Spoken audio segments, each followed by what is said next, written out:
more than usual.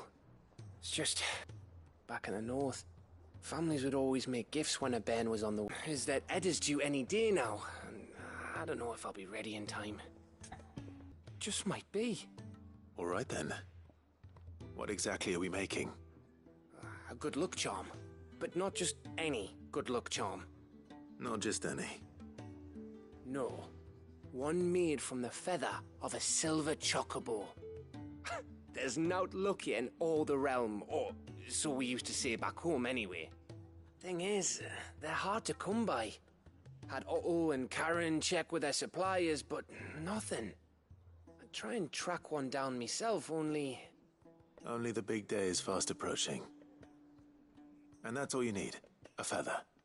That or the bird whose horse it's attached to, aye. I was gonna start by asking around with travelling traders plying the northern borders. Well, there's no shortage of those passing through Martha's. I think I might make that my first port of call. I'll let you know if I find anything. You're a good friend, Clive. I won't forget this.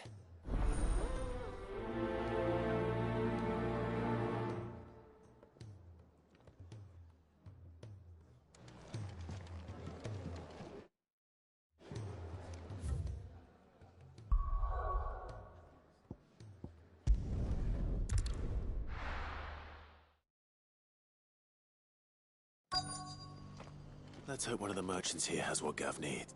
Excuse me. I'm looking for something. Oh, well, then I'm your man. A silver chocobo feather. Oh, or maybe not. Though you're not the first to mention the bird around here. There was a man stopped by the rest not long ago claiming he was attacked by a silver chocobo. Near some gutted hovel not far from Eastpool. Most took him for a braggart and a liar, but who knows? Perhaps there was some truth to his tale. We'll see. Thank you.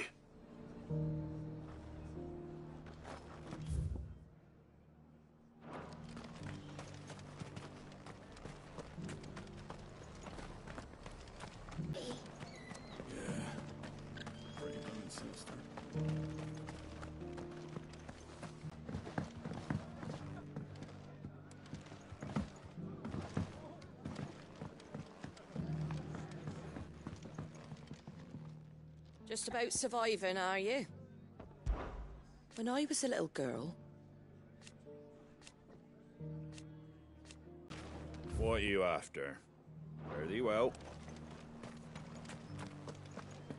I've got greens of all shapes and sizes. How do, traveller? You've the look of a man who could do with a new whetstone. Or perhaps a bawdy etching of the Viceroy. Maybe another time. I'm looking for a silver chocobo feather. If that's the case, rumours are all you're likely to find. No one has seen a silver chocobo for years. Word is they were all hunted for their feathers. Some northern nonsense about bringing good luck. Didn't bring them much, nor their bows. If any are still out there, I reckon they'll be doing their damnedest not to be discovered. You're probably right. Thank you anyway.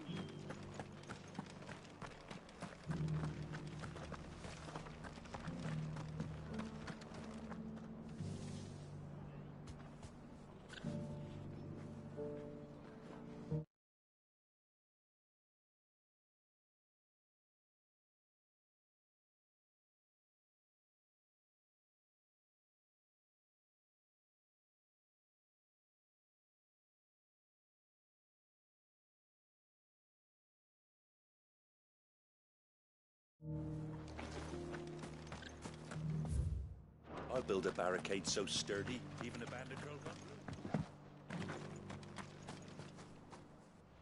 Can I help you with something?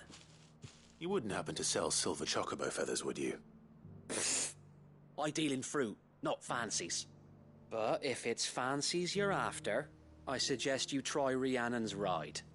Was a silver chocobo seen there? Oh, yes. If you believe the ravings of a madman. It wouldn't be the first time. A silver chocobo sighted in the hills near Rhiannon's Ride. It sounds almost too good to be true. But since I'm already here...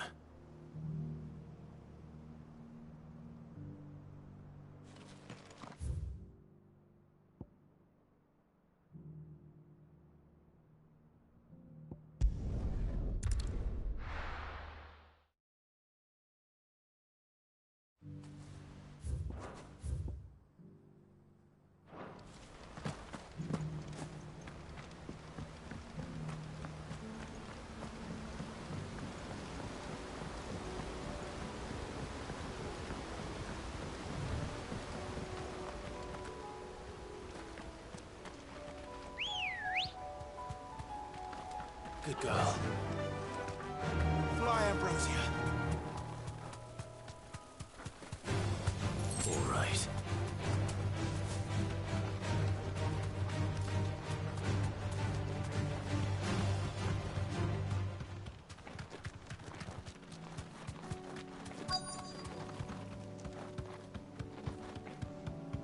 Tracks. They're not left by bandits for a change.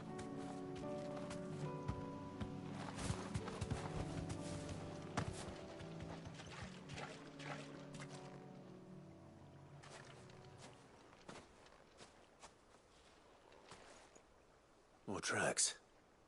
And these look fresh. The chocobo was here. And recently. Perhaps it still is.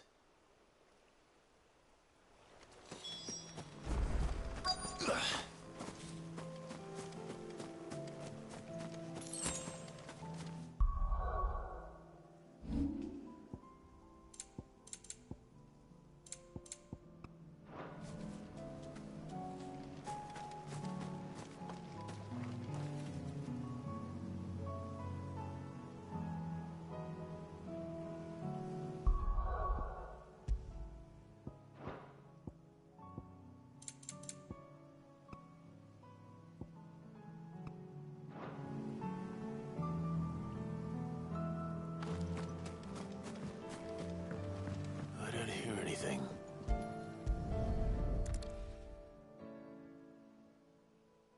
Well, I'll be damned.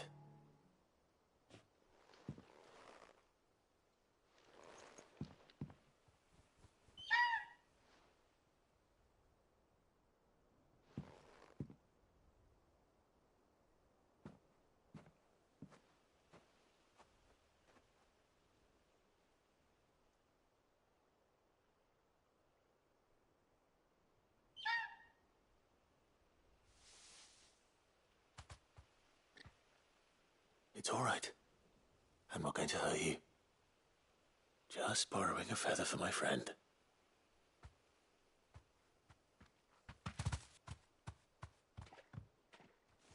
Thank you.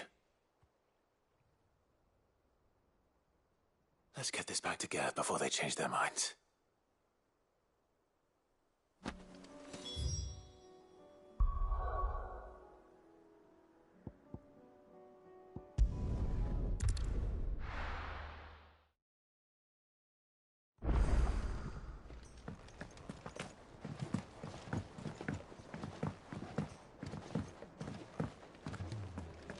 It was no trouble at... Clive, you're back. How'd you get on? Any luck? Any luck, you say?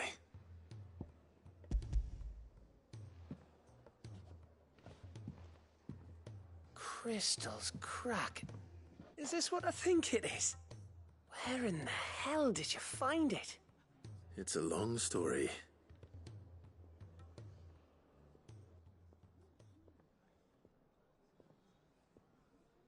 Right there on the road to Eastpool. Who'd have thought it? Everything up there's been abandoned for years. The empty cabin made for the perfect shelter. Though I fear my presence may have forced the poor creatures to look elsewhere. Don't blame yourself, Clive. The Blight's right on Eastpool's doorstep. They'd have had to move on before long, even if you hadn't have turned up. They'll find a new home. Trust me. After all, that's what us endangered animals do. Anyway, what matters is, you managed to nick us one of their quills before they could run off. And now all that's left is to fix it to the carving. I didn't know you could carve. Reckon there's a lot you don't know about me. Like the fact I'm as good with a whittling knife as I am with a sword. And that bone Ember gave me's a dream to work with. What did you say it was from again? An Avis? But it weren't your Avis, Sid. I slew one of my own at last. So all those long nights in the pit finally bore fruit. I'm proud of you, Ember. Don't speak too soon. I ain't done my trial yet. There we go.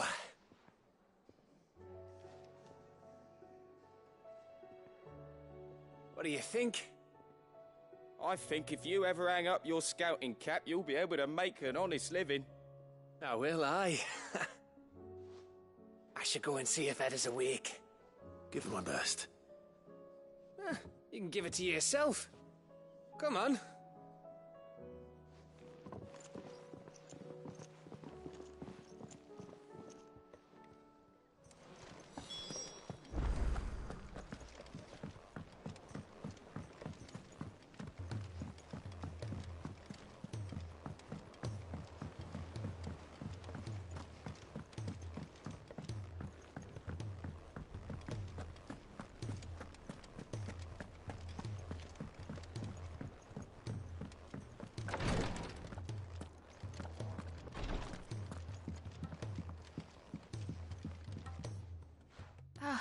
Me lords.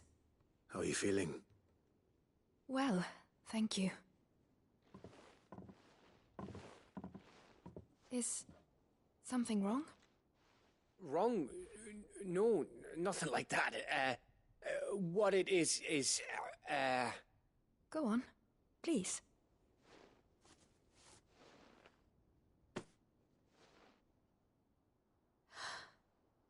It's beautiful. Did you make it? We did. Aye. It's from all of us here at the Hideaway. Your new family, like. It's a good luck charm. We may come up north when a band's on the way. I mean a baby. To let him know that they're part of the family too. Oh, I hope you like it. I don't know what to say. I thank you, me lords. For everything. If there's anything you need, just let us know. I will. Clive, fancy a swift off? I'm thirsty. I could be convinced.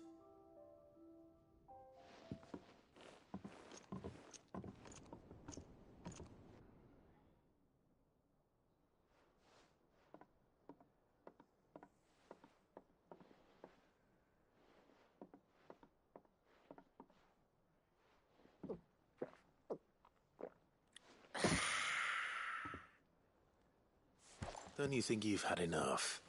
No, we're celebrating. I'm gonna be a father. I think Edda might have something to say about that. You know what I mean. Bit of light in these dark times.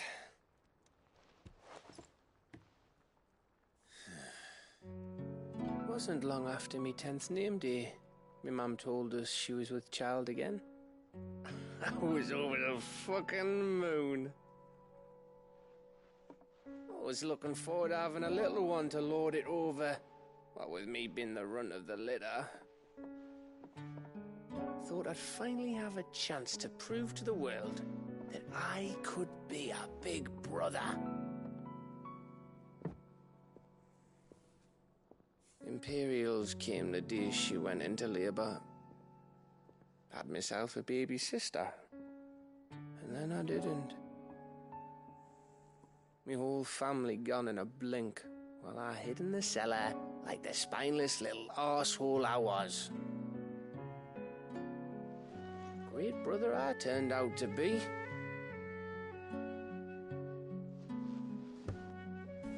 I'll never be a leader. And I'll never be a hero.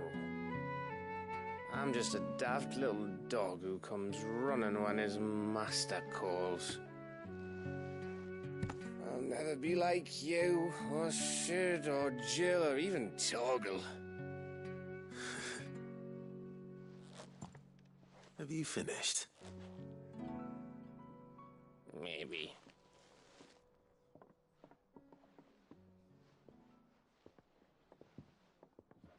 Do you know why you're our best scout? Because you don't need anyone to hold your hand. Without your resourcefulness, your courage, your determination, I don't know where we'd be. Maybe hanging off a cliff like, That was only the once. Exactly. You learned from it. And here you are after Founder knows how many missions, stronger for everyone. And let's not forget Rosalith. Who was it who freed me from the dungeon? Who was it who ran to Jill's rescue? That would be me. Because you're our brother, Gav. My brother.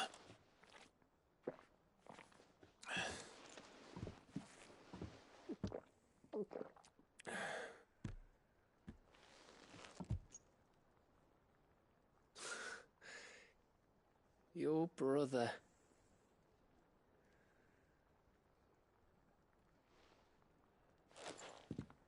Which means that when the time comes, I get your room. And your sword.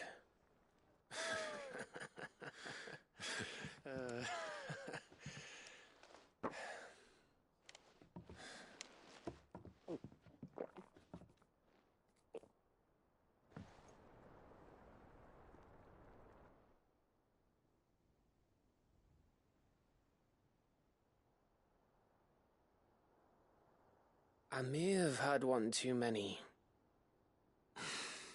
you may have had 10 too many. I said I was thirsty. Better get back to work anyway, after I walk this off.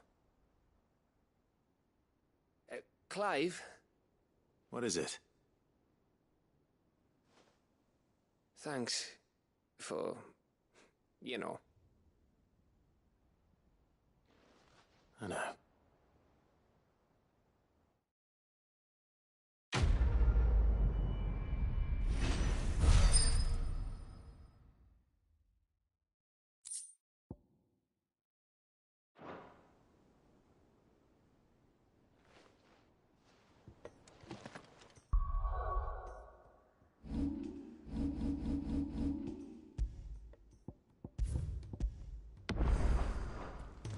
Do you think they'll come back? Of course they will. It's just a big Clive. Joshua, what's wrong? And don't say nothing. It's... not nothing. I've received word from Cyril. The Undying have found Father's will, or something akin to it. His will? How and where? In the crypt beneath Rosalith Castle. After Kupka was kind enough to drive out the Imperials, the Undying took the opportunity to recover what relics of the Duchy yet remained. And in the process of doing so, they found a letter from Father. I'm surprised anything survived down there. Cyril asked that I join him in Tabor at my convenience. I have been meaning to go, but... would you join me? Of course. I want to know what's in that letter as much as you do. Very well. I am ready to leave when you are.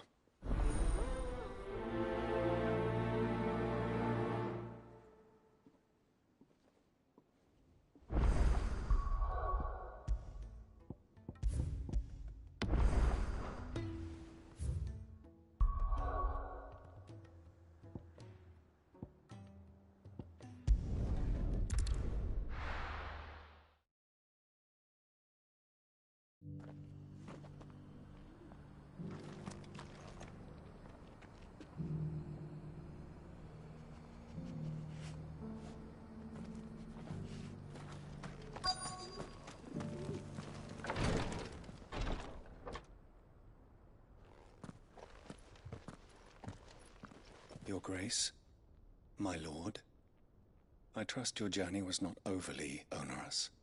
Cyril, you found a letter from Father? Yes, I have it here.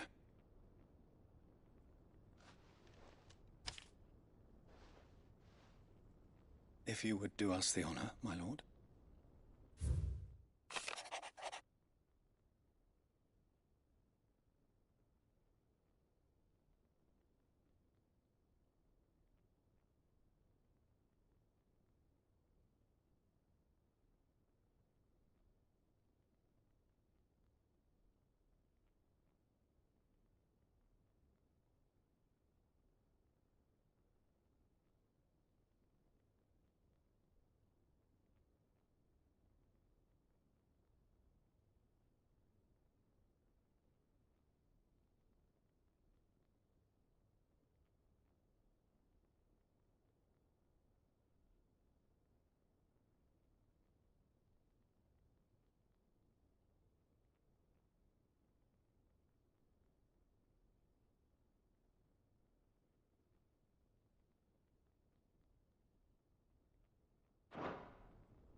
An inheritance. It would seem the late Archduke penned this missive shortly before his passing. The day before we left for Phoenix Gate. What are these plans he spoke of? His plans for the duchy, Your Grace.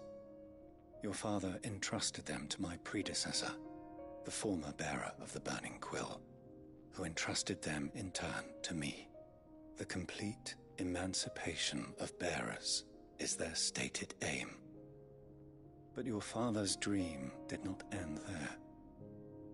His Grace also spoke of building hospices to care for those stricken by the curse, and the founding of a new university to further the development of non-magical technologies. With the blight spreading ever more widely across the twins, Archduke Elwyn saw this as the only means of securing Rosaria's survival. He wished to see men and bearers treated as equals. To see centuries of common wisdom overturned. Small wonder he did not think it achievable within his lifetime. But he thought it achievable nonetheless. Had he not, he would never have written this message. Nor would he have entrusted his vision to his most faithful aides, those who would have stood with you, shielded you from the machinations of the less benevolent personages at court. It's a pity only they are still with us. 'Tis true that those most loyal to your father were the first to suffer the Duchess's wrath. But one at least remains, and she has come bearing gifts. What do you mean? Mayhap it is better that she explain, my lord. After all, the duties entrusted to me by my predecessor extended only to recovering His Grace's will and arranging a meeting with the one who might execute it, or a part of it at least. And where is this woman? She awaits you in the archive, Your Grace. Thank you, Cyril. Shall we then?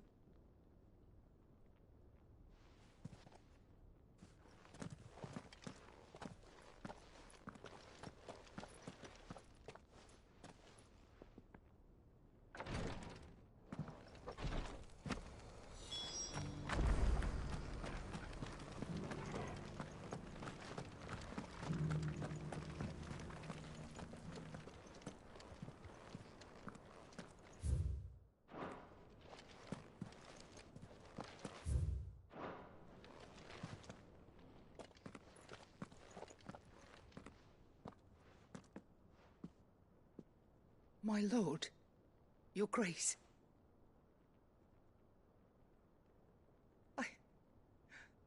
I hardly recognize you. I am Goditha, retainer of House Rosfield, loyal servant to the Phoenix and his shields. Your father, the Archduke Elwyn, entrusted me with the delivery of a gift. I only hope you can forgive my tardiness in bringing it to you. Lift up your head, Lady Goditha. You have our gratitude for your service to our house and to our father. I merely did my duty, as any proud Rosarian would. My lady, perhaps you could explain a little more? What exactly is the gift you bring? As I'm sure you know, it has long been the custom for the children of House Rosfield to be presented with certain keepsakes upon their coming of age. Indeed it has.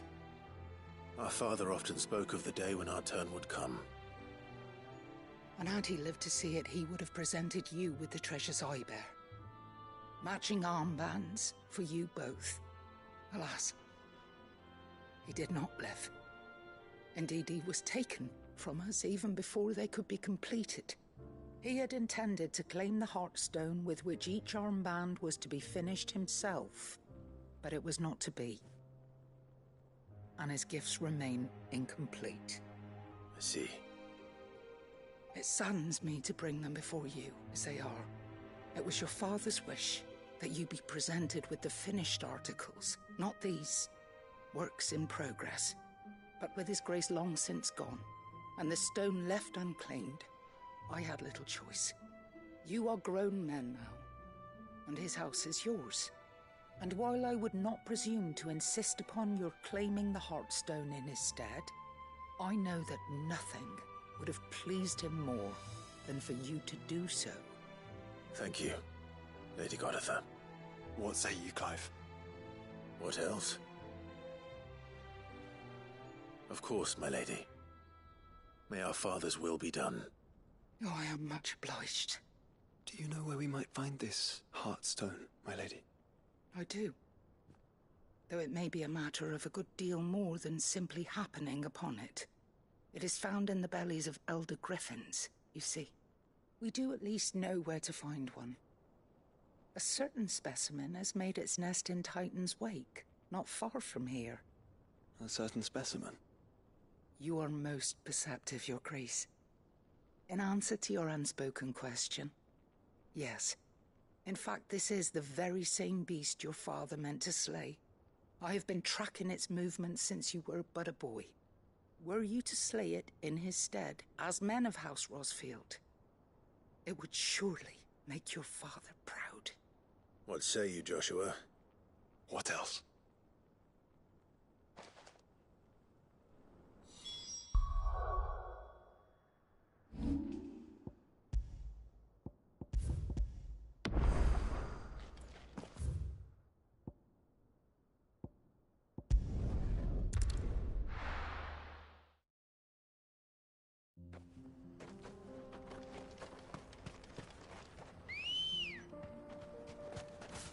Ready, go?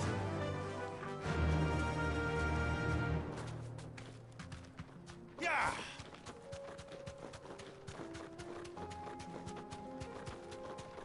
Eyes peeled, Joshua.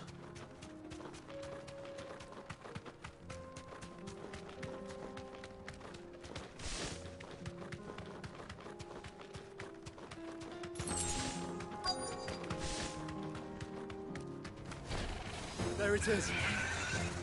For House Rosfield. Muhammad! Nice try.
the Heartstone.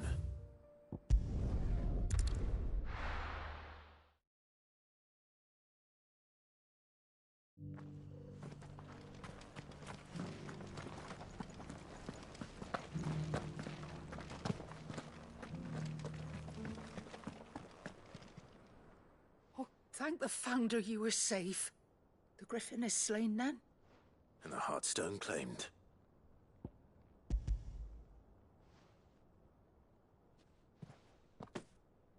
Yes, this radiant luster like frozen flame. It is just as your father described it. Thank you, my lord. Your grace. Your father would be so proud. Lady Goditha, the lapidary is ready. Thank you, Cyril. I will be with him shortly. If you would excuse me, I shall have the stone cut and set forthwith.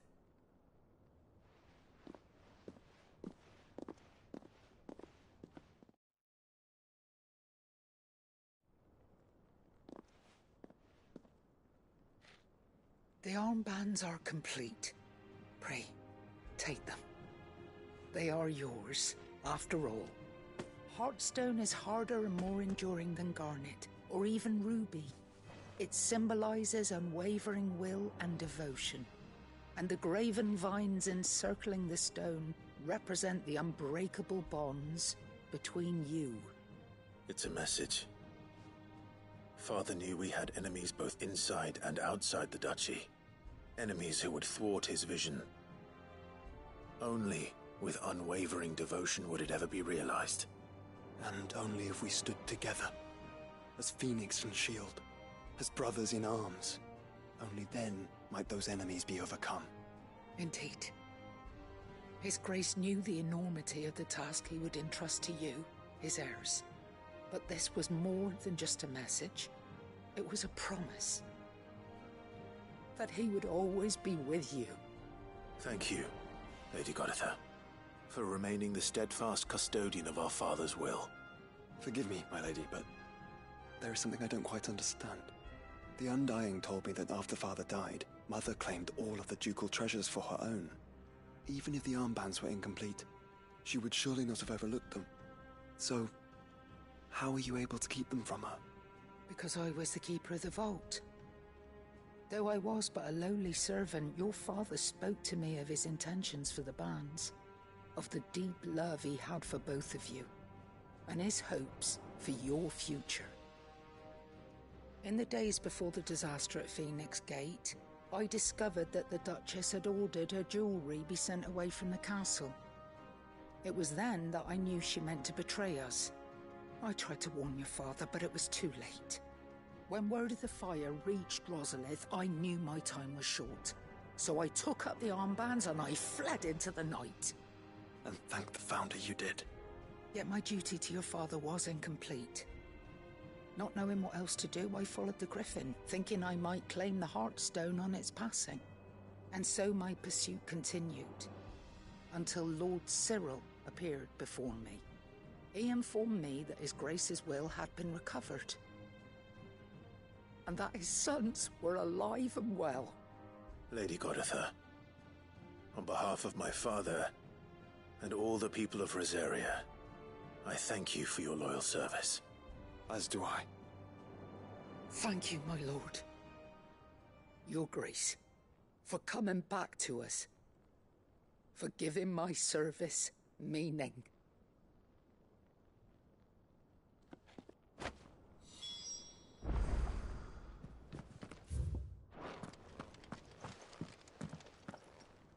The bands suit you well.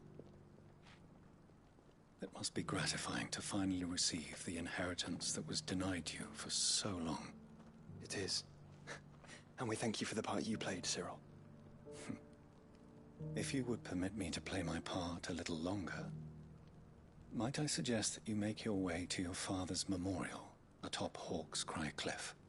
Let him see that you have received his blessing, and that his vision lives on in you. I suppose it would be churlish not to. What do you say, Clive? Shall we pay Father a visit? I think we should. I was hoping to be able to offer him my thanks before we left for Origin. Your father's helm is enshrined there. It has been since the day we recovered it from Phoenix Gate. I prithee claim it, for it too is a part of your inheritance, and I do not doubt that your father would prefer it in your hands than perched upon some lonely rock. Thank you, Cyril.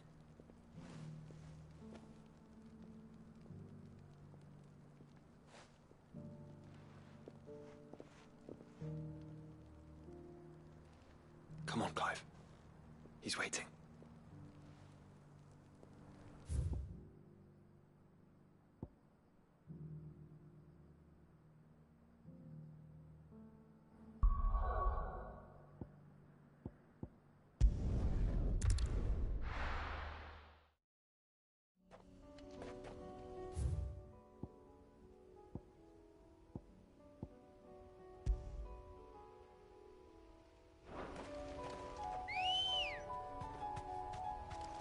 Let's go. Unwavering will and an unbreakable bond. Do you really think we're strong enough? To save the world? Of course. To have overcome Father's political enemies? Of that I'm less certain. Especially knowing what we know now. What Mother was truly capable of. And perhaps these bands would have helped. Knowing he was with us would have made all the difference.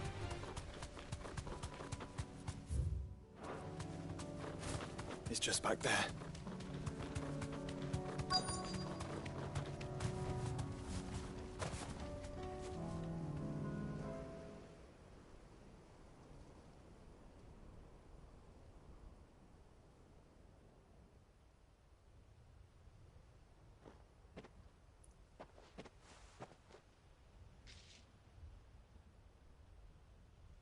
Father always fought for what he believed was right. It wasn't until that night at Phoenix Gate that I realized I had never fought for anything. I always had someone else to do the fighting for me.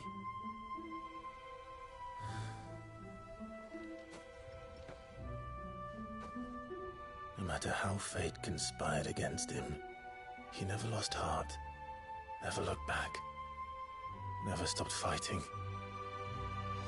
To me, he was the greatest of men. And I've been trying to live up to his ideals ever since.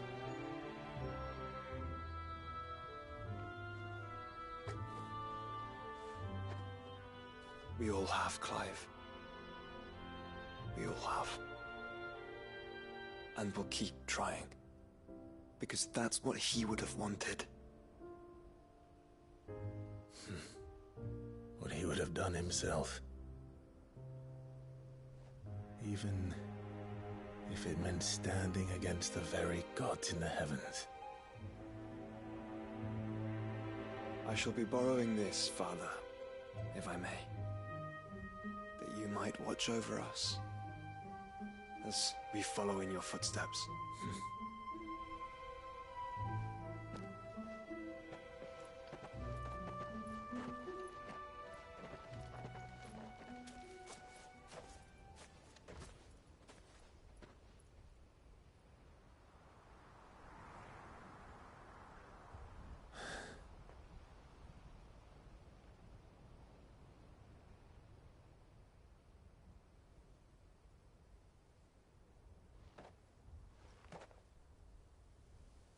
We won't lay you down.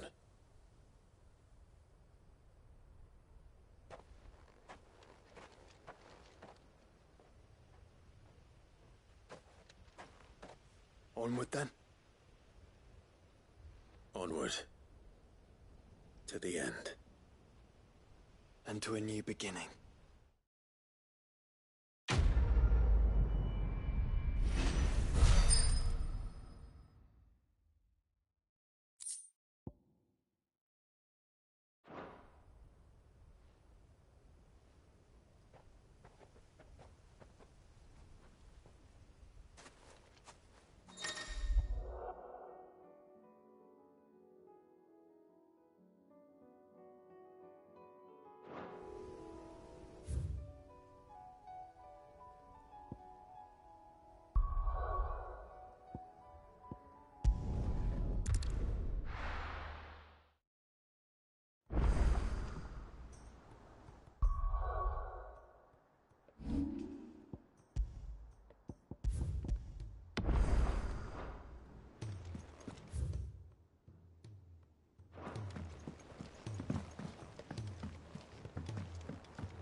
If Joshua's worried about Jill, I should go and speak with him.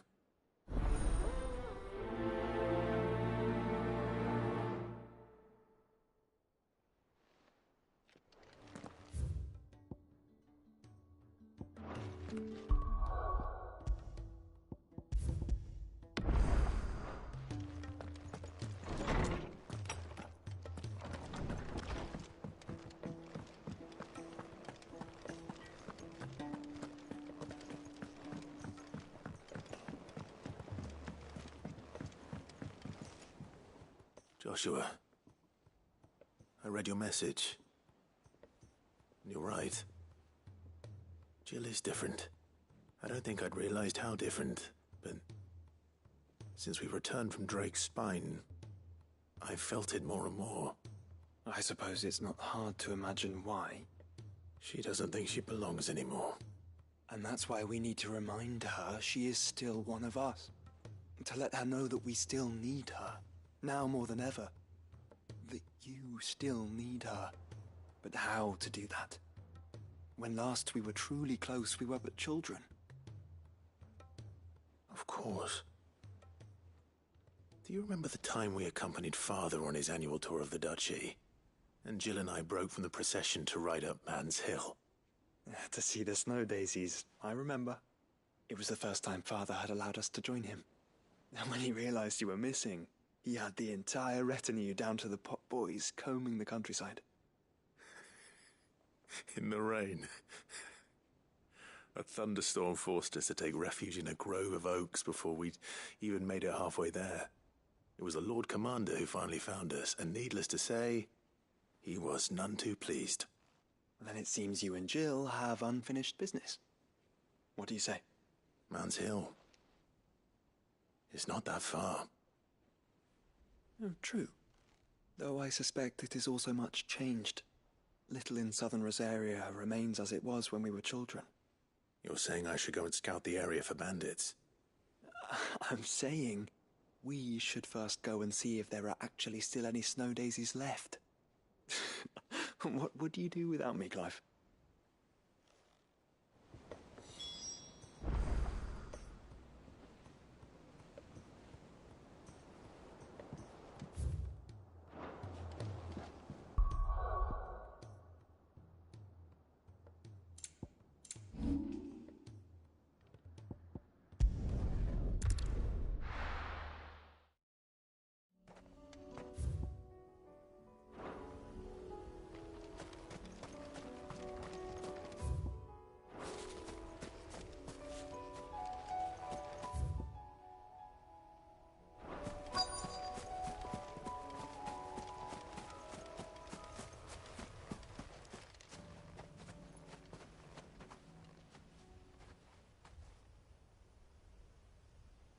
This is the place, but...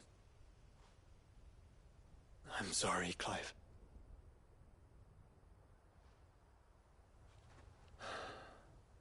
Has nowhere been spared. What do we do now? We keep looking. Man's Hill cannot be the only place where snow daisies grow. Perhaps, but... it's the only place I know of. Knew of. Then why not ask someone who might know of another? Someone in the backyard? To the hideaway, then.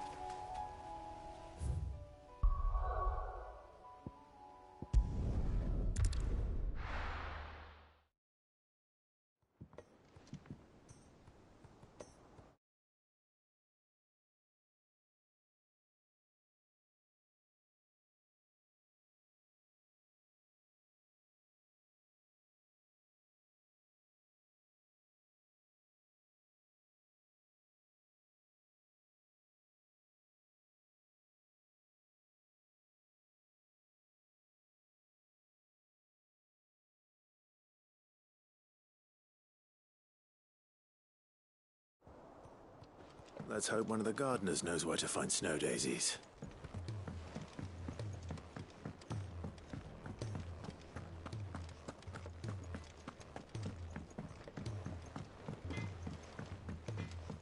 Say what you will, Lady Karen has seen our...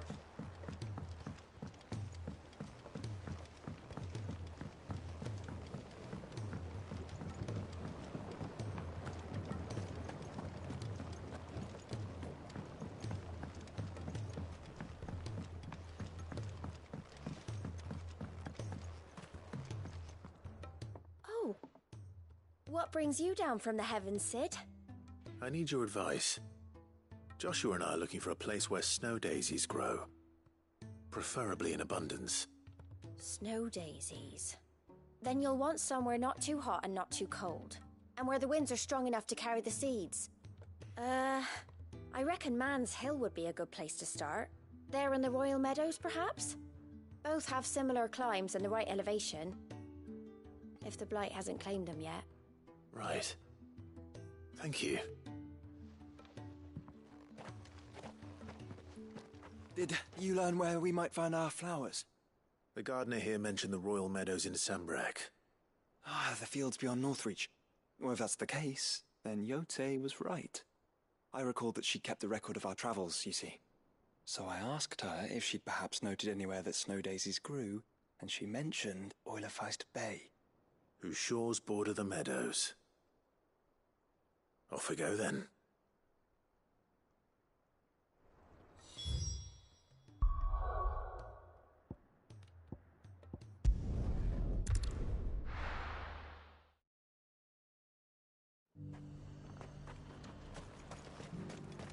And how might I help the garrison today?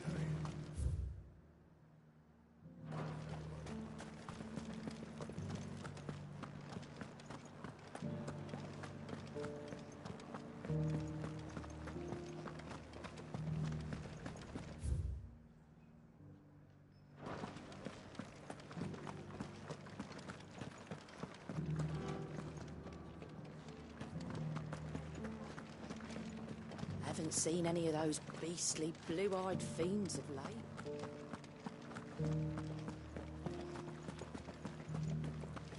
Do be careful. I will.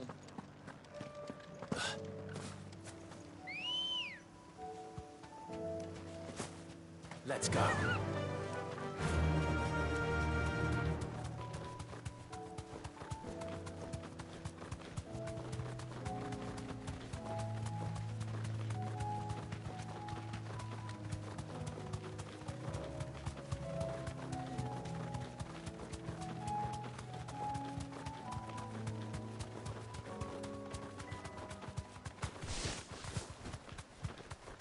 The meadows are vast. Where do we even start? Yote mentioned the coastline. We can start there.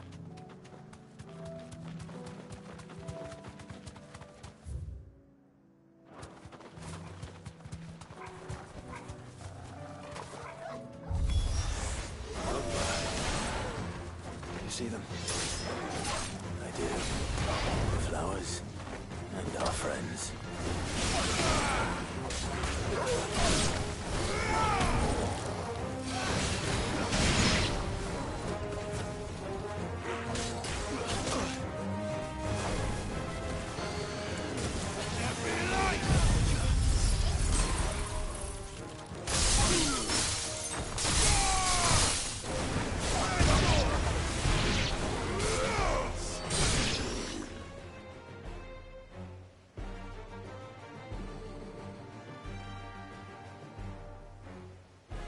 See, boy.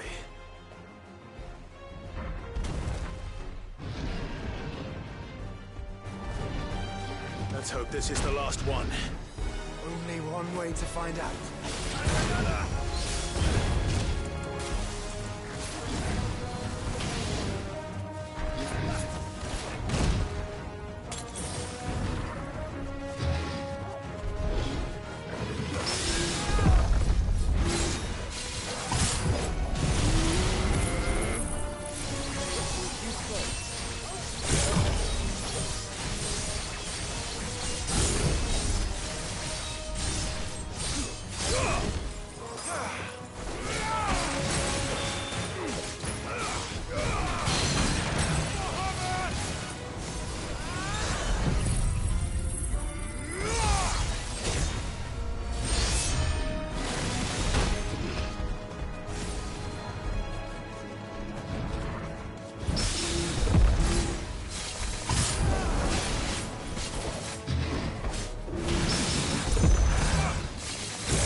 was harder than I expected.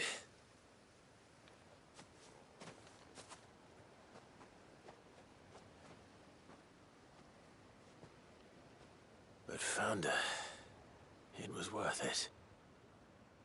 They're beautiful. Do you think Jill will like them? She'll love them. Come on. Let's go.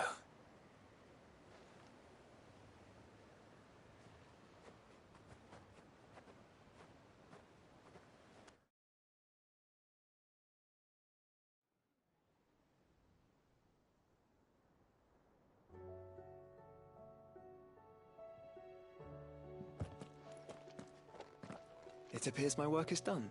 The rest, as they say, is up to you. Well, you and the skies.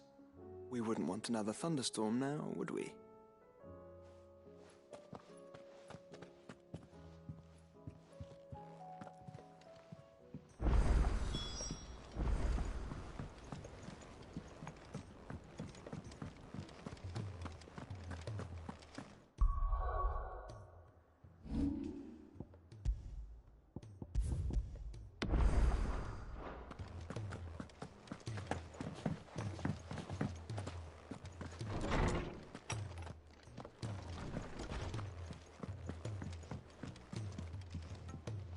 Jill, there's something I'd like to show you. There is? And where might this something be? It's, not here. Now, I know this is sudden, but how would you fancy a trip to Oriflamme?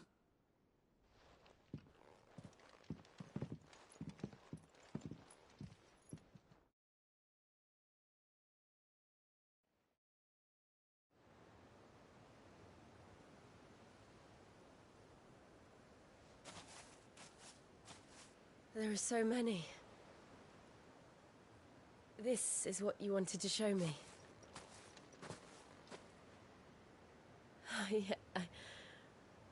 I don't know what to say. You don't need to say anything. The smile on your face is enough. We've been worried about you, Joshua and I. Do you remember when I took you to Man's Hill? Or tried to? How could I forget? You saw me crying and thought a change of scenery might lift my spirits. In the end, it earned me a nasty cough and a stern scolding from your mother. But I felt wonderful nonetheless. I'm sorry. I had no idea what I was getting us both into. But I couldn't bear to see you like that. Before we left, my chambermaid told me she'd overheard your mother talking about my marriage prospects with some of the noblewomen at court. They were debating whether it would be more profitable to marry me off to one of the high houses instead of saving me for the ducal line. No one thought to ask me what I wanted. I was nothing to them. A pawn at best. I felt so trapped, so lonely. I didn't know. But I wasn't alone. You were there. Your hand in mine as we ran for those oaks. And I knew then, no matter what happened, I would be all right. I'll never forget that feeling.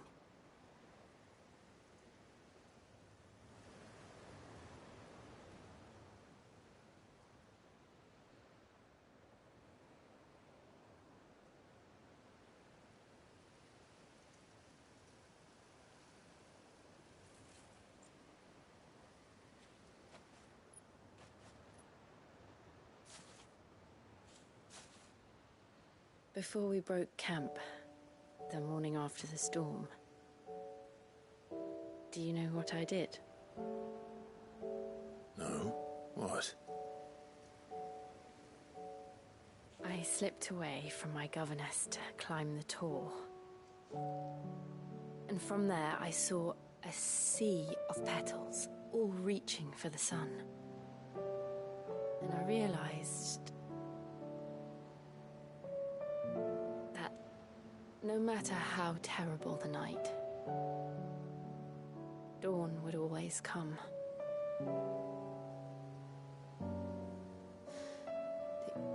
That you would always come for me. And you have. Again and again.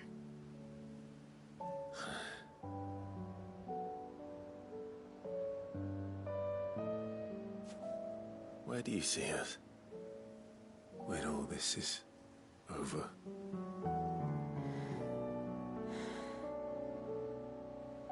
I don't know.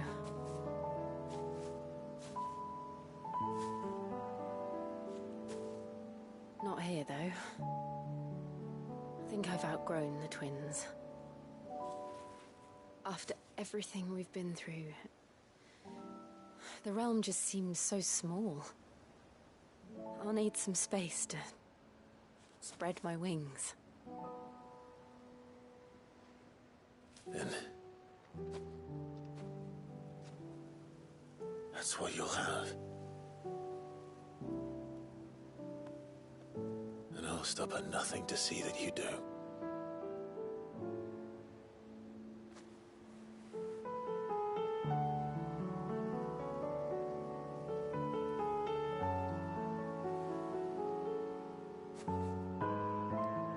I never was much good at garlands, but it'll have to do.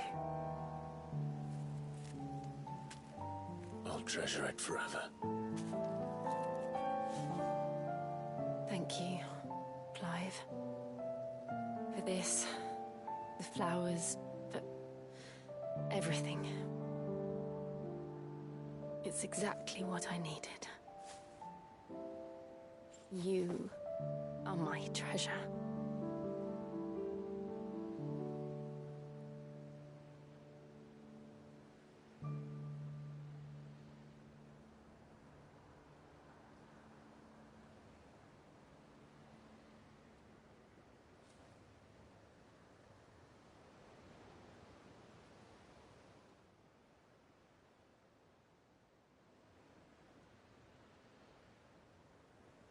We should probably be getting back. I expect the others are wondering where we are. You're right. There's still much to do. And we'll do it together.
Welcome!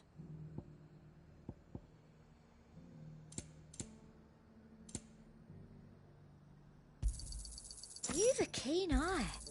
I do like a customer who knows what he wants. And what can I do for you?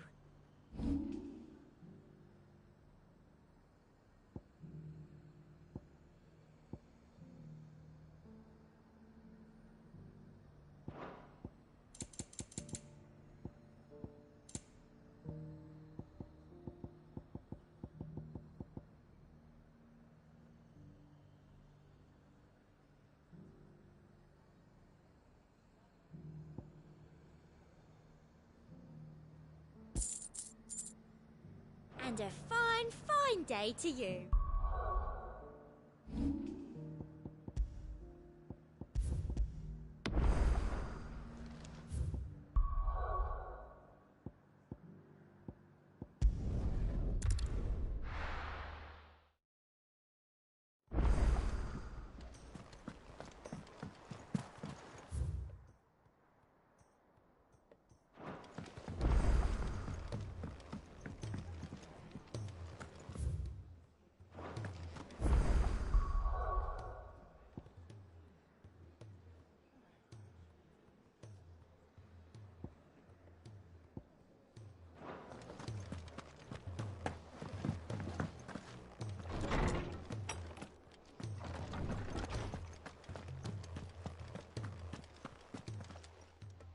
I was wondering when next you'd visit. I have a few new notes that might interest you.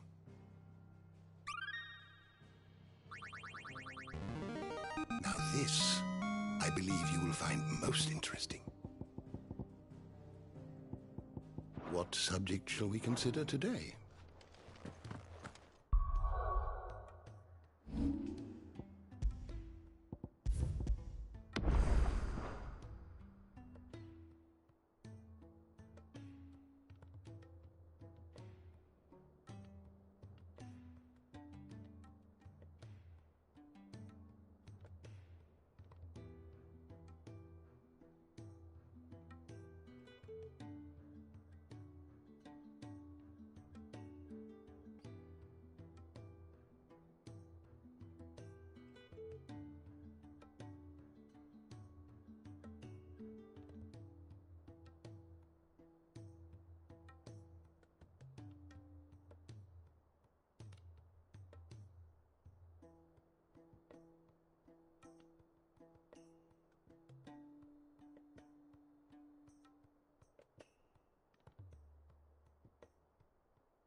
What's on your mind, Clive?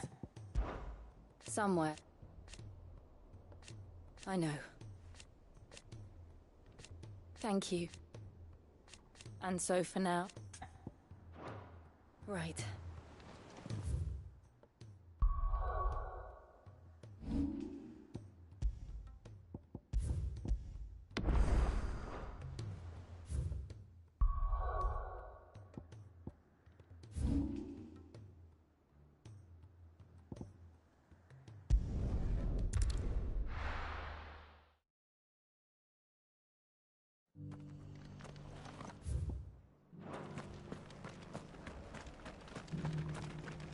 I'll build a barricade so sturdy, even a bandit could.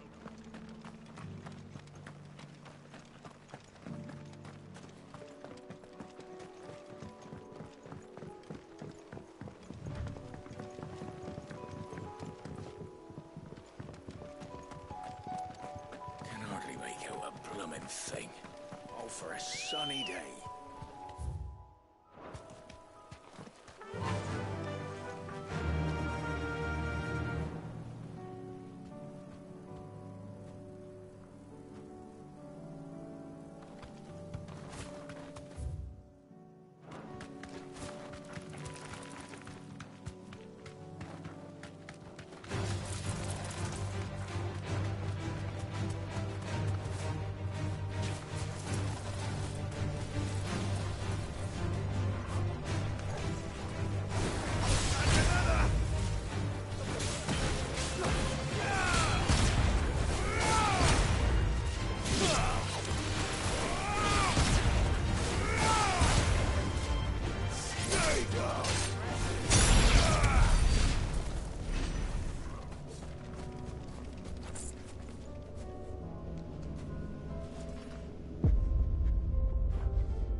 Caution, brother.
slow.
It's over.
Come on.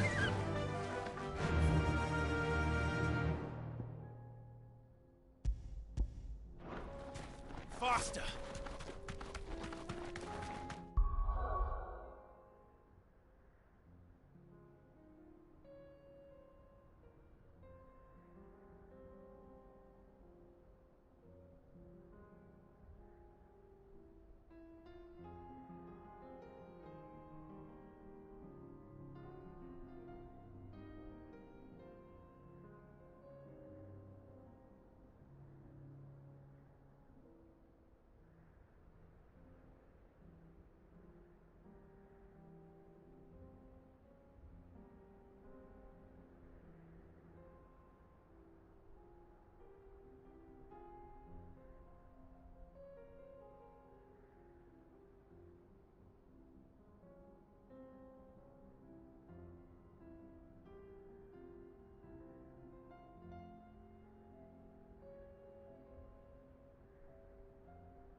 And how might I help the garrison today?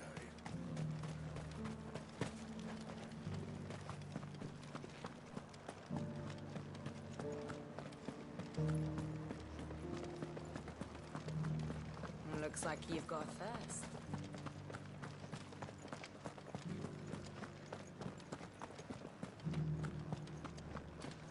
Haven't seen any of those beastly blue-eyed...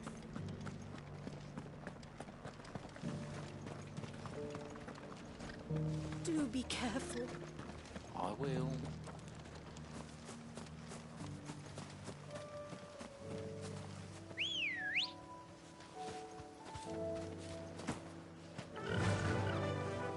Fly, Ambrosia.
Ready, girl? Yeah!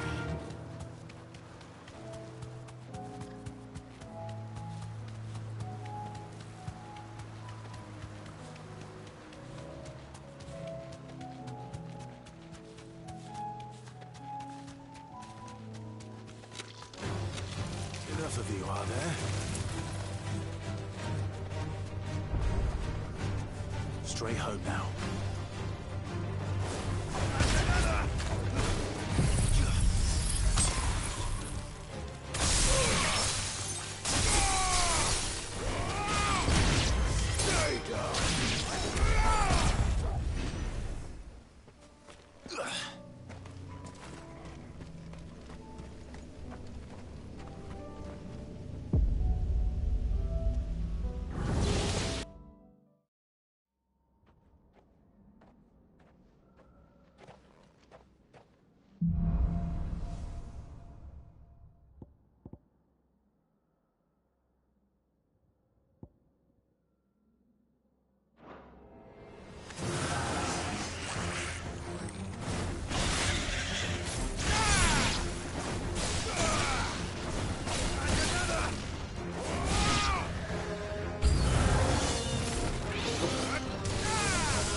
Leviathan the Lost. But why now? After all this time. Why, what now? Oh, I'm not sure you'd believe me if I told you. After all we've been through. I doubt there's anything that could surprise me at this point. All right then. Rouse Joshua and meet me in the mess. We'll talk there.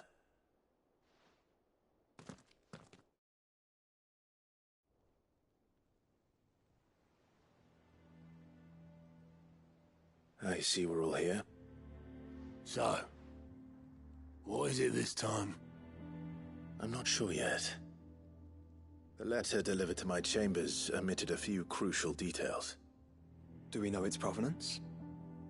That was one of the details it omitted.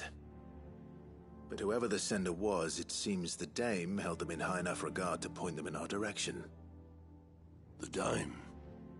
Well, she's not one to waste our time. It must be important. Important might be an understatement. If the letter is to be believed, Leviathan's dominant is in danger. And someone wants us to save him. Leviathan? So the Warden of Water has finally returned. What has it been? 100 years? More. The Lost moniker dates back at least that long. Even our venerable lawsman would not have been so much as a glint in his father's eye when last the mighty serpent brought his crushing waves to bear upon the realm. But why the gap? I know it can be a few years before a new dominant's born. But over a century? Should the dominant of Water's bloodline have been severed somehow, it could have prevented a new dominant from awakening. But if one has awakened now, he couldn't have chosen a worse time. Every nation in the realm has lost its dominant. If word gets out that there is still one to be had, they will stop at nothing to claim it for their own. And the twins will be at war again, just when humanity most needs to come together. Did the letter say anything else? Only that if I wish to know more, we must meet in person. And that the Veil can arrange a meeting. If nothing else, you can be certain it ain't a trap. Famous last words. I'm coming with you. As am I. Thank you. Both of you. And Otto? Yeah. I'll keep an eye on things here. Didn't fancy coming anyway. Thank you. I shall leave the Invincible in your capable hands.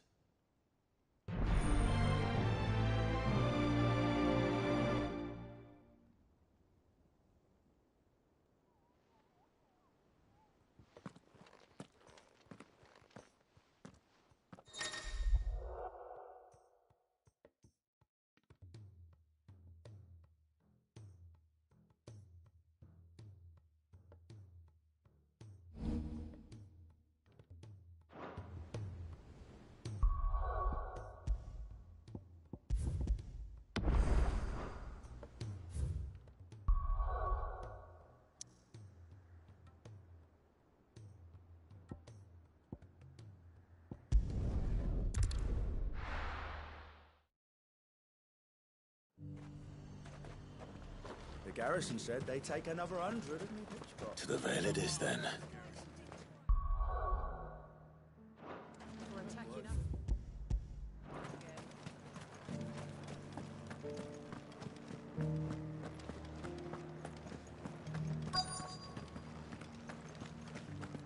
Looks like you've got first.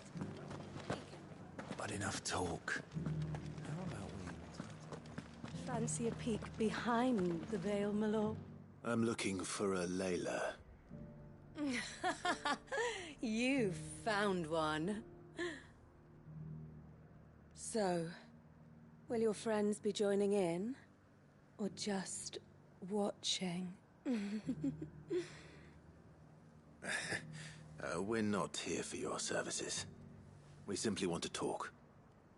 What you do with your time is up to you. The price is still the same.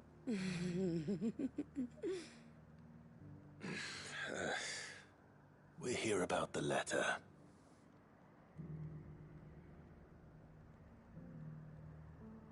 Oh.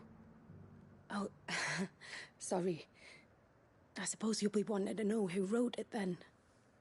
Among other things. Look, I'm just the messenger here.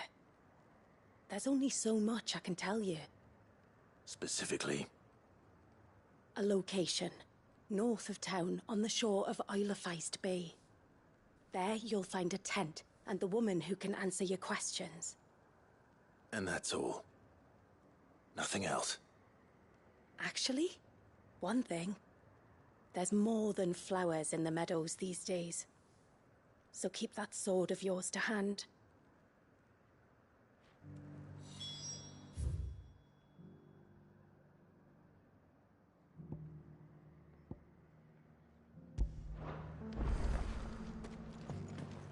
Does anyone else think it's strange that this woman should prefer to keep to the outskirts of town? Not if she realizes the value of the information she's party to. And the danger it puts her in. Haven't seen any of those big, sleep blue-eyed fiends of late. Perhaps you haven't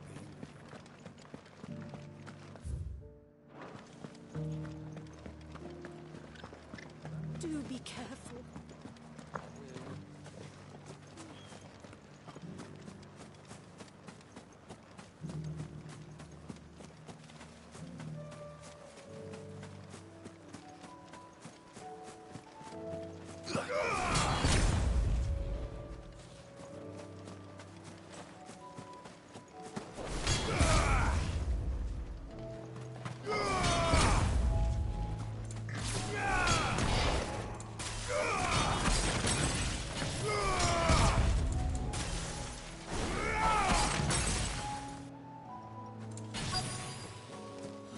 Is where Layla said it would be. Yes, but who awaits us inside?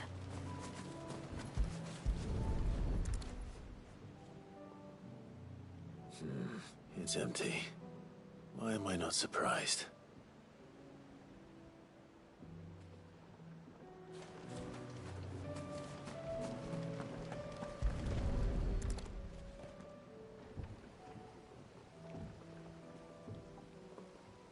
Boat. No prizes for guessing who that belongs to.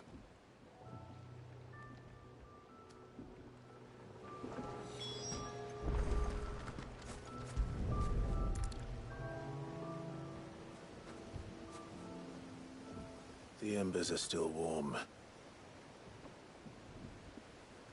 So you're Sid.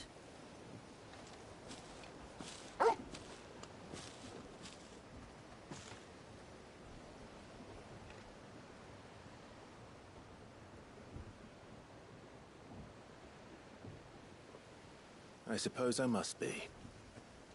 Which means you have me at a disadvantage. Apologies. I am Shula, tributary of Mysidia, final haven of the Moats of Water. The Moats of Water. The very tribe into which it was believed Leviathan's dominant was born. A people notable for their sapphire eyes and ivory hair. Yes, that would be impossible, since the tribe famously... vanished. Was exterminated. Despite the best efforts of both church and state, we are still very much alive. Though we've managed to keep that fact hidden from good Krieger's faithful for over a century. Along with Leviathan's dominant.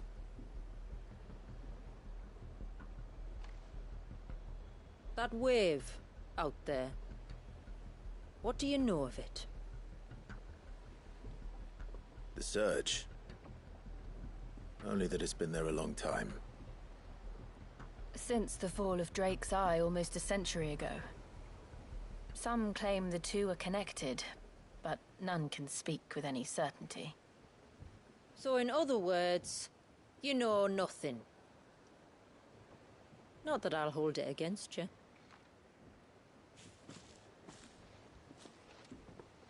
The wave was raised by Leviathan in an act of rage. Moments before the waters were stayed, and the icon and its dominant bound within. And you want us to? Rescue him. Yes. You see, a little bird told me about a certain outlaw with a singular knack for putting unruly dominants in their place. And ours is about as unruly as they get. For years, we've searched for someone who could hold their own against an icon. Someone just like you. So what do you say? Will you help us? What exactly did your dominant do to warrant this punishment? What did he do? He committed the greatest crime one of his kind can. He was born.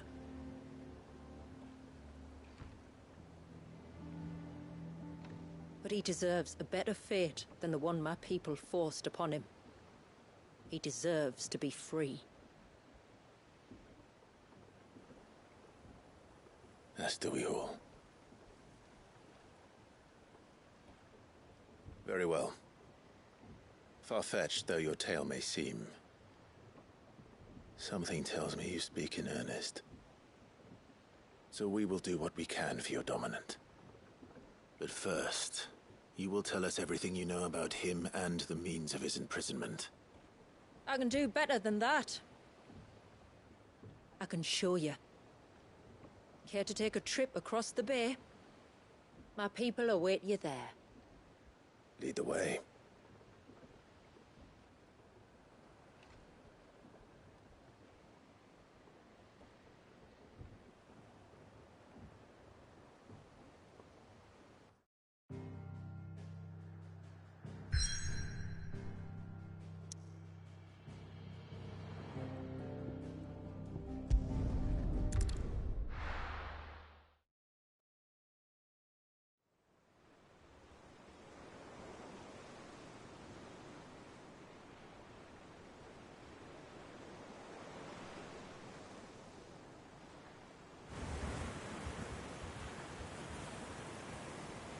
All right, you might want to hold on to something.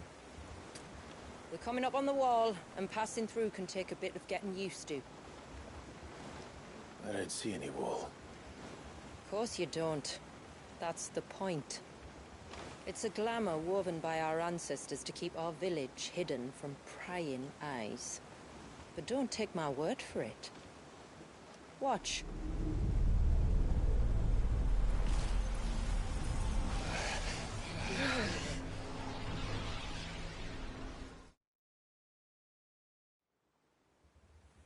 Oh, that was worse than a slug of Bacchus wine. Clive, the sky. It's blue, but how is that possible? You do know what a glamour is, don't you? Ours just happens to work both ways, and a good thing too. I wouldn't fancy staring at those sickly clouds every day.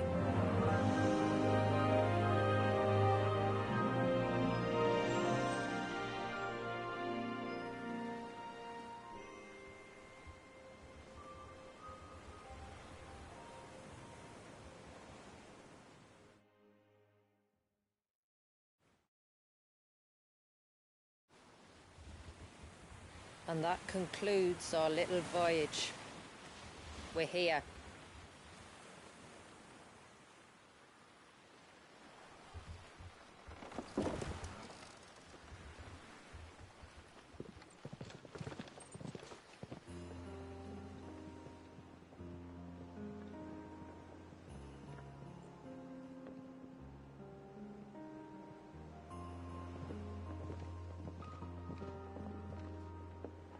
It's a long slog to the village, and a hard one. I hope you're up for a climb.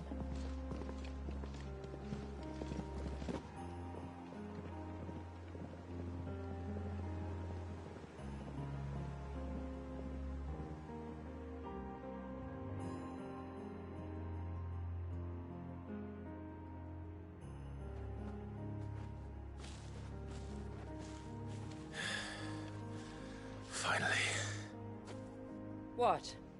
You didn't think we'd arrived, did you? The village isn't up here. It's on the other side of the mountain.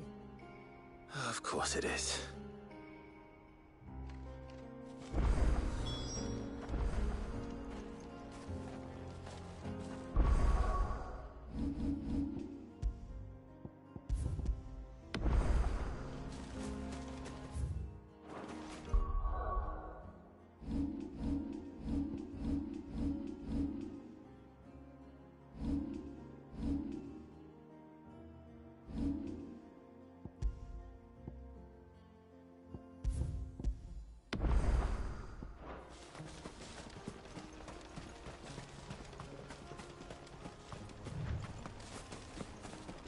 Watch yourself, Sid.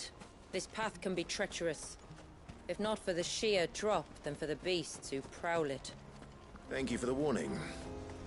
And please, call me Clive. Sid is an alias. You will be pleased to learn, Lady Shula, that I have no such aliases. Is that so, Lord Margrace? It's all the same to me.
Scent.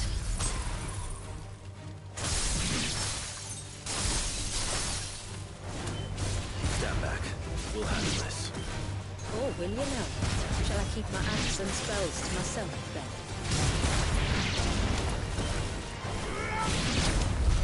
then? Earlier you mentioned spells, yet I see you carry no crystals. Since when did a bearer ever need crystals? But then, where is your brand?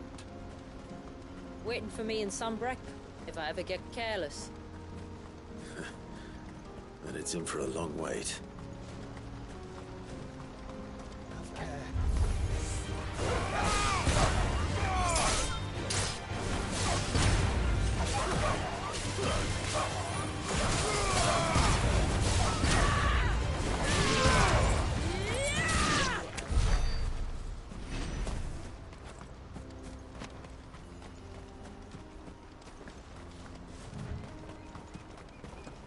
We're almost at the summit.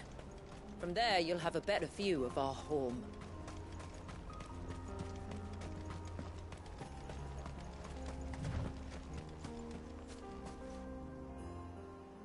Few have ever set eyes on what I'm about to show you. Just so you know. This is not what I expected. Welcome, my friends, to Mysidia.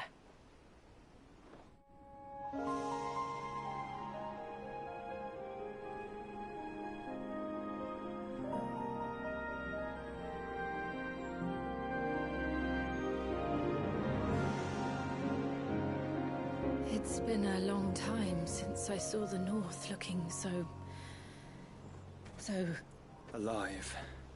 I'm sure you have plenty of questions, but it's been a long journey, and I expect we could all do with a rest.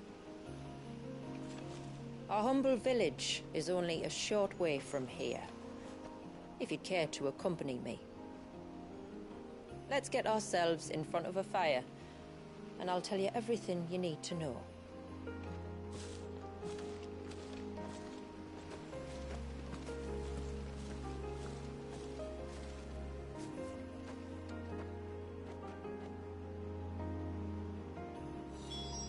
It's...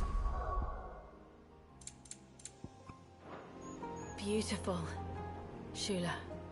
And we aim to keep it that way.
Are those stones glowing?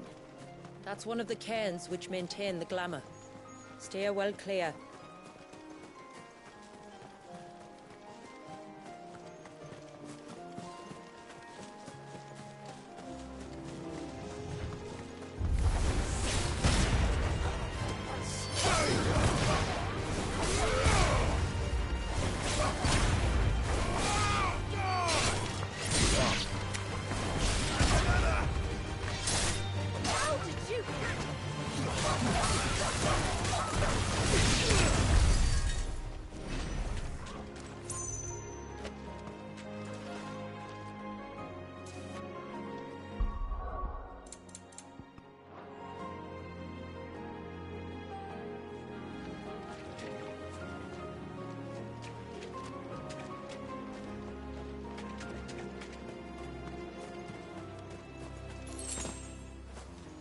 If the surge was an act of rage... One wonders what prompted it.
we not have spared ourselves the mountain crossing by landing further north? In clear view of the bay?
On evening tides. Does morning's light return? Open the gates! The tributary is home!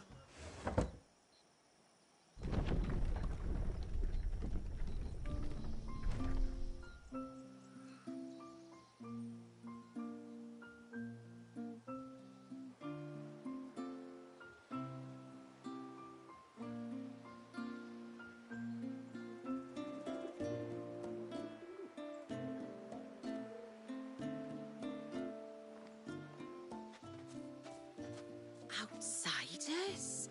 Well, I never. Look at the size of that dog. All right now, back to your duties. You'll have to forgive my people their curiosity. We don't get many visitors. Or any, truth be told. Then we are honored to be the first. This is quite extraordinary. Like stepping into another world. So do you believe me now? You've made it difficult not to, my lady. But how did your people chance to settle here in the north? Unless I am much mistaken, the moats of water long called the coasts of southern Ash their home. Until Drake's Horn fell and the Blight forced them ever inland, where... We met our doom, along with our dominant. I see you've read the Gregorian Church's account, but perhaps you'd like to hear ours. That building over there is the Witten Hall. It's where my people gather to discuss matters of import. We can speak more inside, once the place is ready to receive you. It shouldn't take long, but you're welcome to explore the village while I see to things. Thank you. We'll do just that.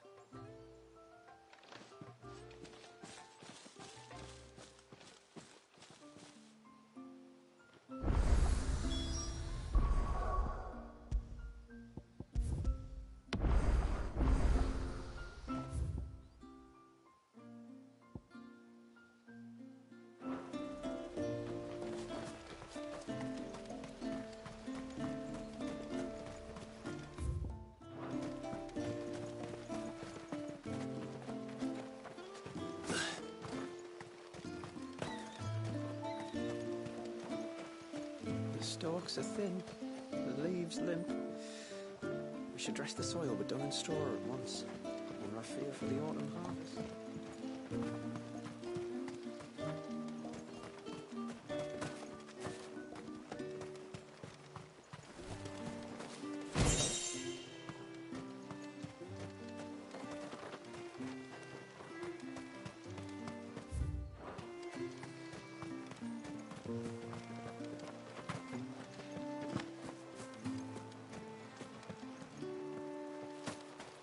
I'm sorry, but I don't like it. Outsiders should stay on the outside.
Grandad.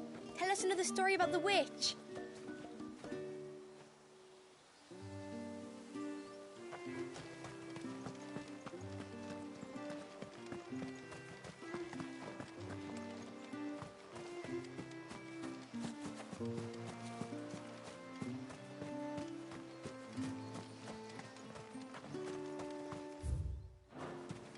Seems like one of the cans was...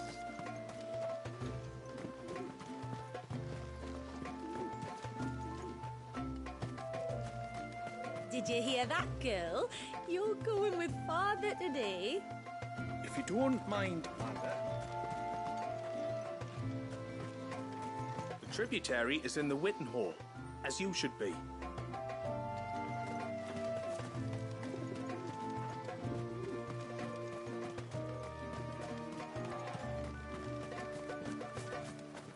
Suddenly, there were curls everywhere I looked. It was all I could do to make it back to Haven without being torn limb from limb.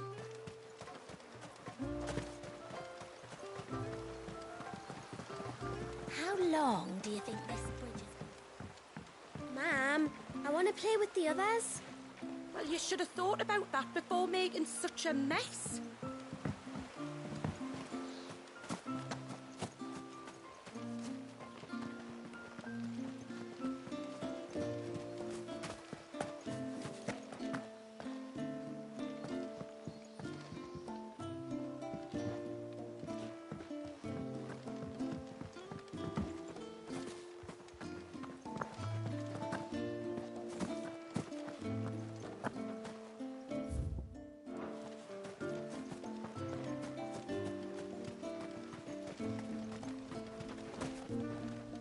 Intruders! We must flee! It's all right.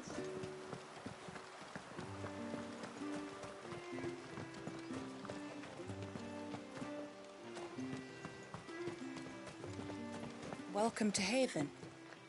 The tributary awaits you within the Witten Hall.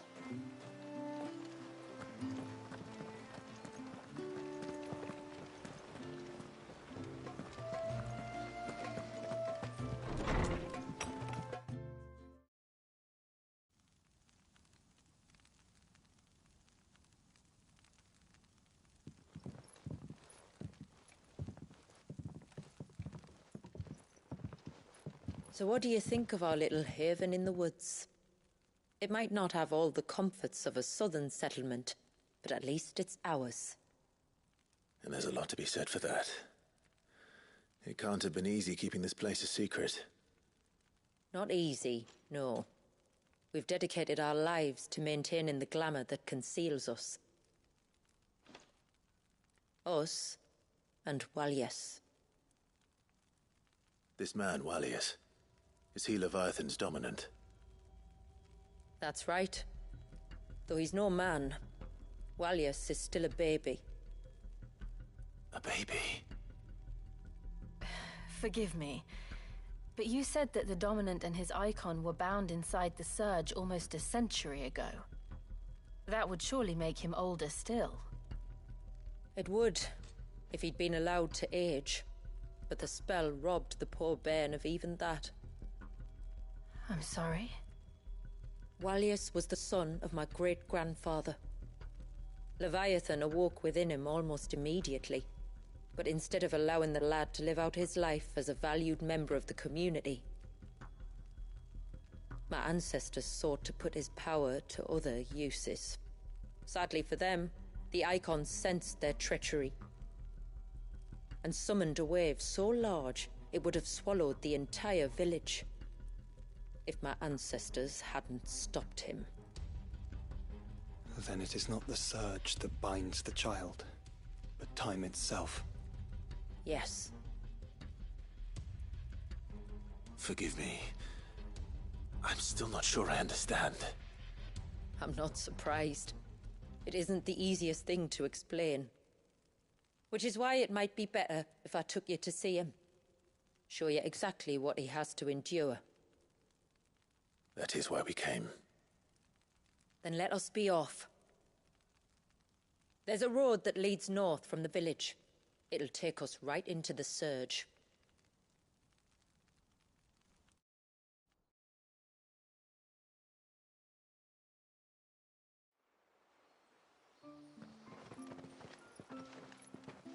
Are you bound for the Wave tributary?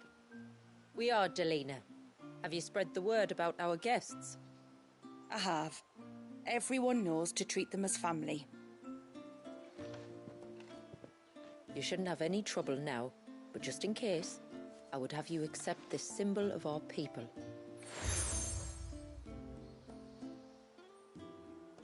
That's very kind. I look forward to meeting the family.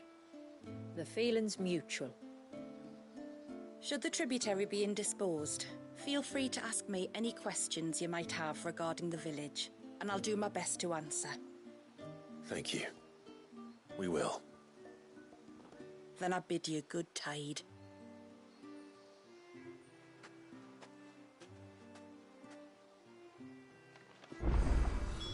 Our store.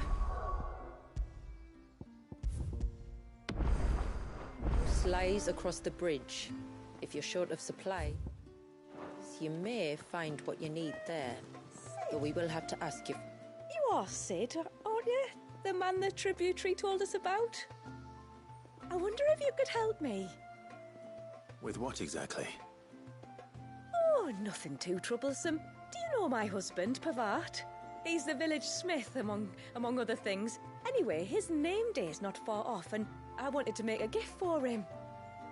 He's a craftsman, you see, and he's been fretting about running low on the flowers he uses for dye making, so I wondered if you might collect some for me and give them to him. Would this gift not be better coming from you? Perhaps, but it can't, for reasons I can't go into. Please, I know it sounds daft, but I'd be ever so grateful.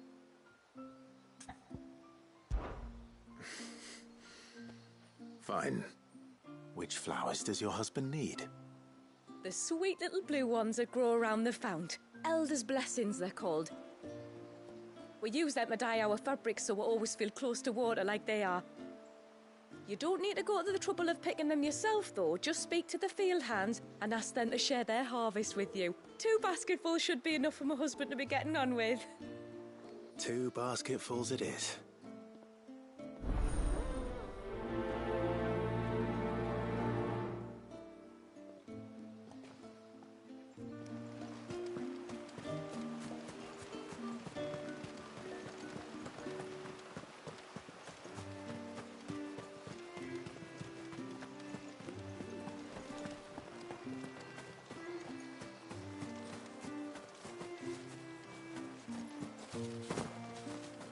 The mirrors.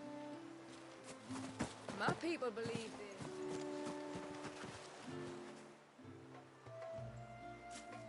Ah, welcome to Haven, friend. Thank you. Forgive my presumptuousness, but the smith's wife has asked me to make her husband a present of some elder's blessings. 2 basketfuls, to be precise. Wow. I have 1, if that's any help. It is. I'm much obliged. They really are beautiful. Aren't they just? Though that's not the only reason they have a special place in our hearts. Legend has it that when our people fled from Ash, the tributary of the time took some seeds with them. And as they wandered high and low across the Twins, he'd plant them wherever they stopped for water. Every elder since has done the same. So when we finally put down roots here in Mysidia, the flowers did too.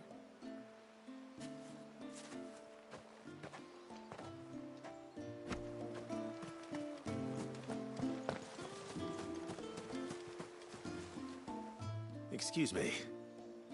I wonder, might you be able to spare a basket of Elder's blessings? Pavard's wife tasked me with collecting some for her husband, and suggested that I speak to you. Ah. Werda wants you to bless her better half with the fruits of our labour, does she? Go on then. Give the old fool something to squirm about. I'm sorry. Don't worry about it. An old fool Pavard may be, But if you come bearing gifts, he's not fool enough to turn you away. I'm glad to hear it. Thank you.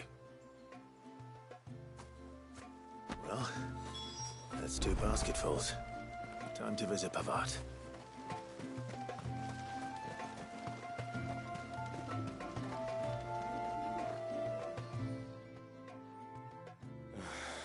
What do you want? Your wife asked me to bring you these flowers.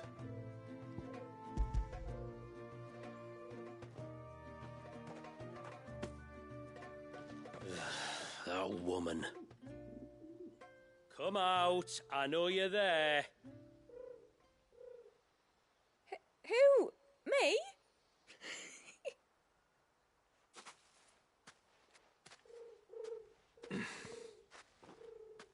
Would either of you care to explain what's going on? I'm sorry. I didn't mean to deceive you. It's just, my husband can be a bit standoffish at times, and I thought this might be a good way for the two of you to get acquainted. What with you being a swordsman like, and him being the only smith in the village. It'd be a shame if you couldn't turn to him for help. The only reason he couldn't turn to me for help is because I had my hands full with all the orders you lot dumped on me. I'm pretty much done with them now, though. But, for the record, the tributary said that we were to lend you outsiders our aid, and that's exactly what I was planning to do. With or without my darling wife's meddling. Still, here we are. Acquainted. So, if there's out you need, just bring us the materials, all right? All right. All right, then. And tar for the flowers. I was running low. You use them for dyeing, I hear. Aye. Crush the petals and it makes a fine and lasting blue. We use it to stain the cloth for our tunics and pennons. Remind us where we come from, like. As modes of water. Children of the sea. That's right. The pattern, too, was left by our ancestors. The Ceaseless Rill, it's called. It symbolizes the river of our tribe, with the strength of Leviathan running through it. And no matter how that river has ebbed and flowed, changed its course, the flowers have always been with us, growing on our banks. I should get back to work. If you need something crafting, let me know. I will. It was a pleasure to meet you. Wasn't it just?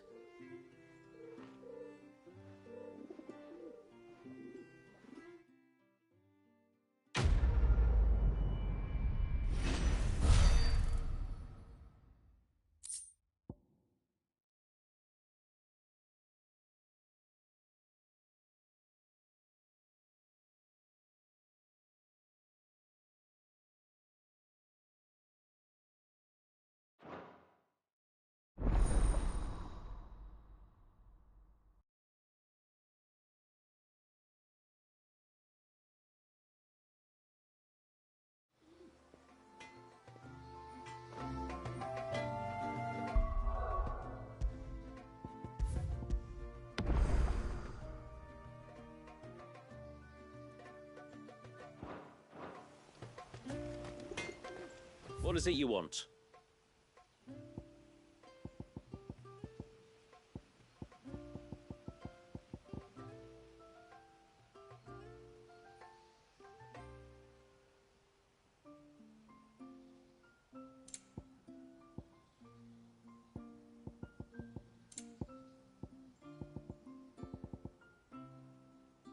A good tide to you.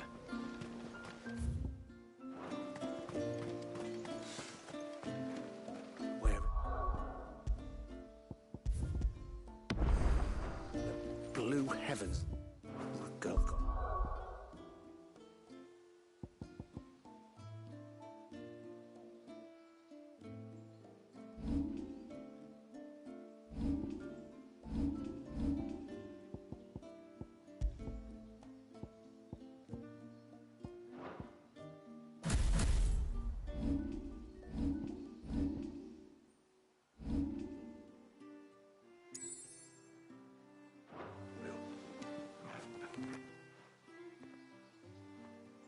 have her hide when she gets back. Oh, sorry. I was leagues away. How can I help you?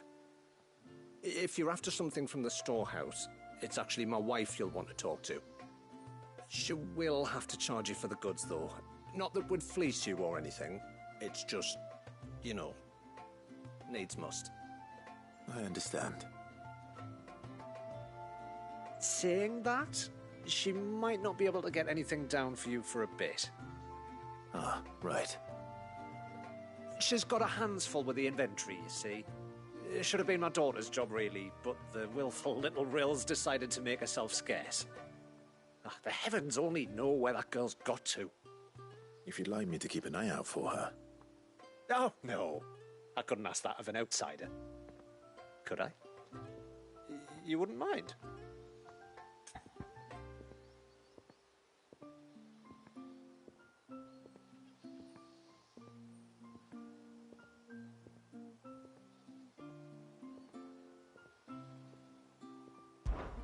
Of course not. She won't have gone far, will she? I hope not. But I've scoured the entire village for her and come up empty-handed. Can't help thinking she might have gone on another one of her little adventures. Ah, a free spirit, is she? Aye, that she is. Can't get her to sit still, especially once you heard you lot were on your way. Outsiders! You should have seen her little eyes light up. No, if she wanted to watch you arrive, she'd have made for the low gate where you first came in. The guard there might have spotted her. Maybe you could ask him. Ruka, her name is. All right. I'll let you know if I find her. Try not to worry.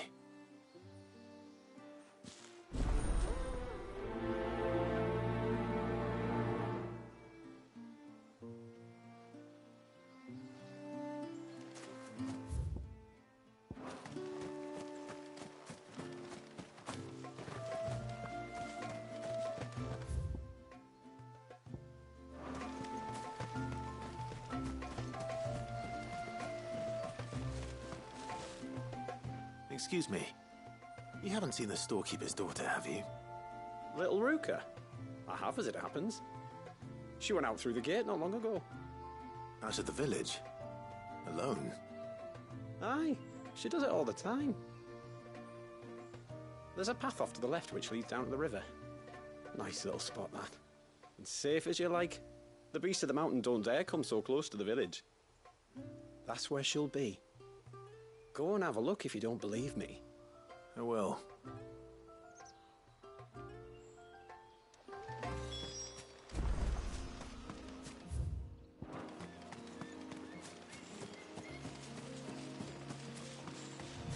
This must be the path.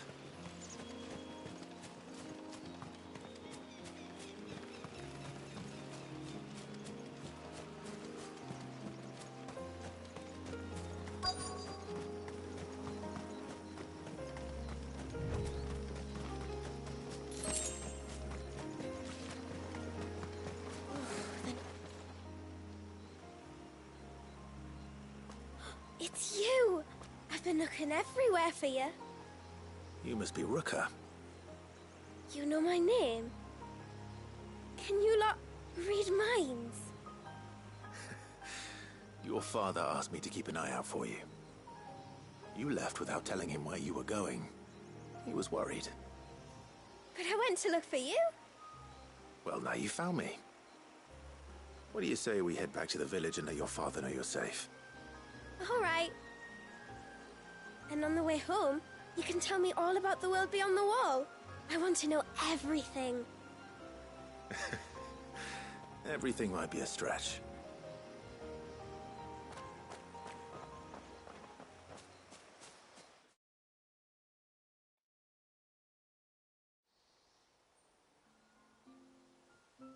Thank you for bringing her home. And sorry for the trouble. Oh, no. It was a pleasure. Daddy, did you know that there are villages 10 times as big as Haven in the outside world? 10 times! Cities, they call them.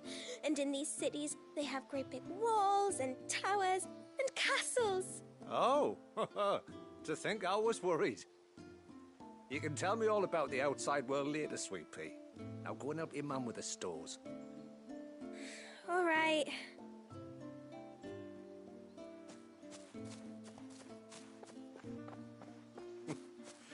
Thanks for putting up with her questions. She, has a lot of them. One of the big ones being, what are the people beyond the wall like? Reckon you've made a good first impression. Are we the only one she's ever met? That you are. The rest of the world can't know we're here, so we'll have to be very careful who we're letting in and out. A few of us might make the occasional trip to shore for supplies, but for the most part, we'll make do with what we've got, including what the old Northerners left us. Yes. You built on top of the old ruins, didn't you? Well, they make for fine foundations. Their masons clearly knew what they were doing. That's one thing we don't have to worry about. Oh, it's everything else that's the problem. Medicines, metals for tool making, anything like that. We have to dress up as travelling merchants and make a trip to the outside and pray to every cloud in the heavens that nobody sees through us. Which explains why you need Gil. Aye. And now Rook is back, my wife should be free to assist you with any potential purchases. So please, do make good use of our stores, because we fully intend to make good use of your coin. I'll be sure to keep my purse strings loose.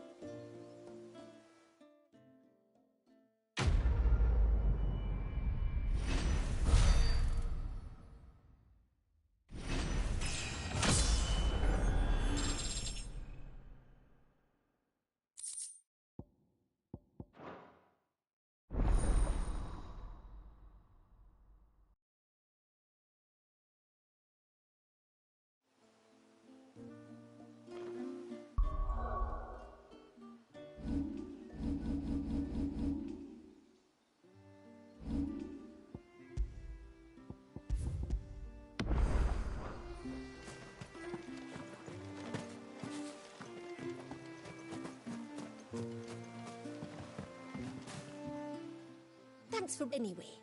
Now we've got the inventory door. This is all we have.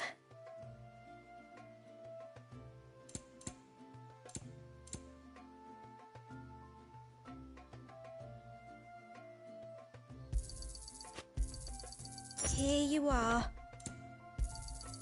May it serve you well.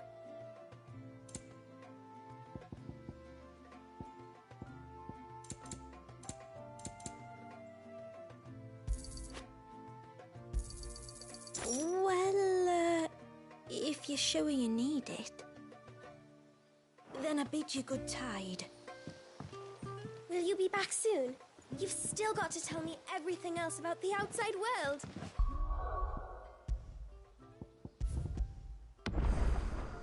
What do you think the tributary sees in those outsiders? How long do you think this bridge has been stopped?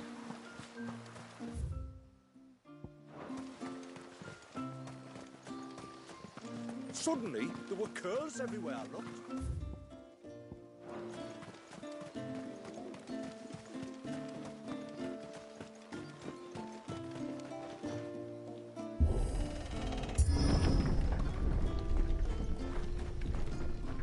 Off to the surge, are you? Well, just you stay close to the tributary. We don't want you getting lost in the forest. There's a pair of ships just up ahead. Ships? But are we not still leagues from the shore?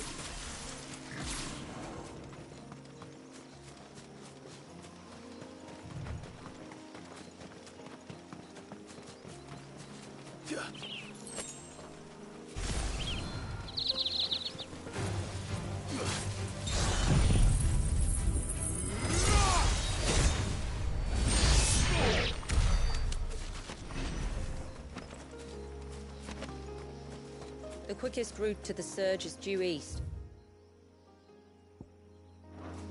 Past the second galley. Shula.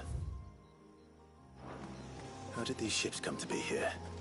What do you imagine happens when an icon of water gets angry? Really, brother, did you have to ask?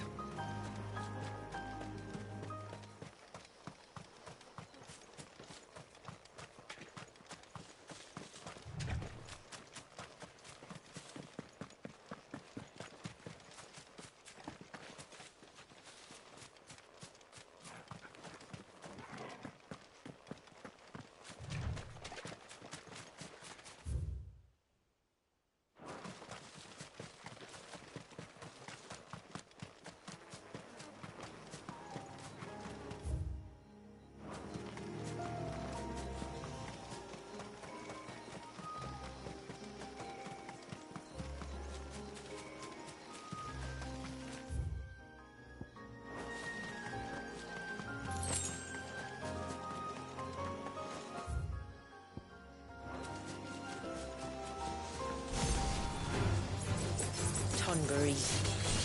Foul creatures consumed by their hatred for everyone and everything. Everything save sharp knives, it seems.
can smell the sea.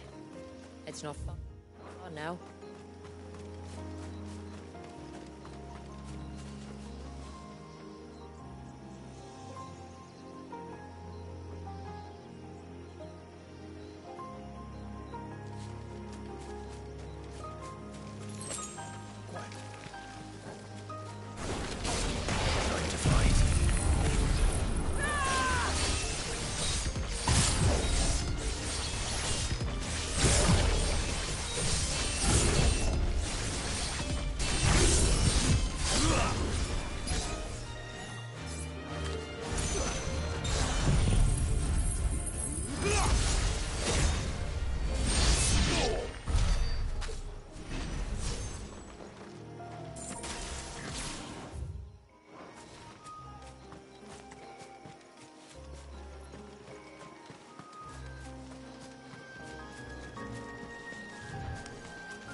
How will we reach the surge? We'll follow the coastline north. There's a bridge that'll take us across to the cape.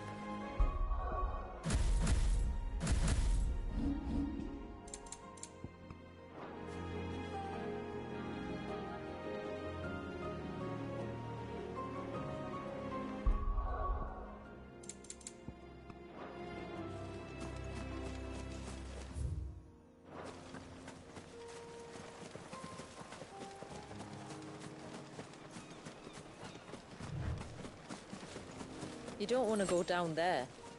Trust me. Do I... to ask why?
Might I inquire about the Ray of Light?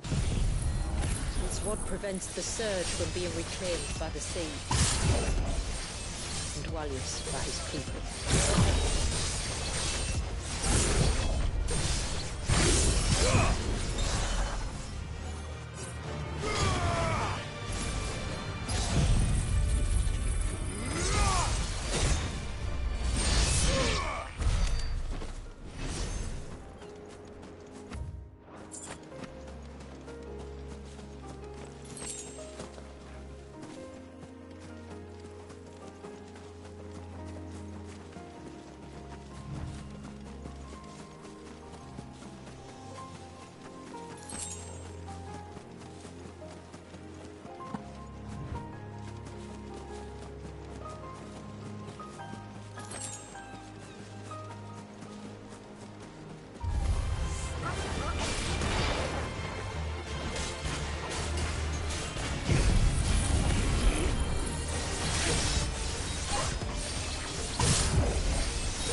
You said before that the child is bound within the surge. But you've yet to tell us how we're meant to reach him. I trust we won't have to hold our breath. No. The surge wraps around the cape without engulfing it. If we continue to its tip, there is a path down to the seabed. And the wave's origin. All right. It won't be the first dominant we've met at the bottom of the ocean.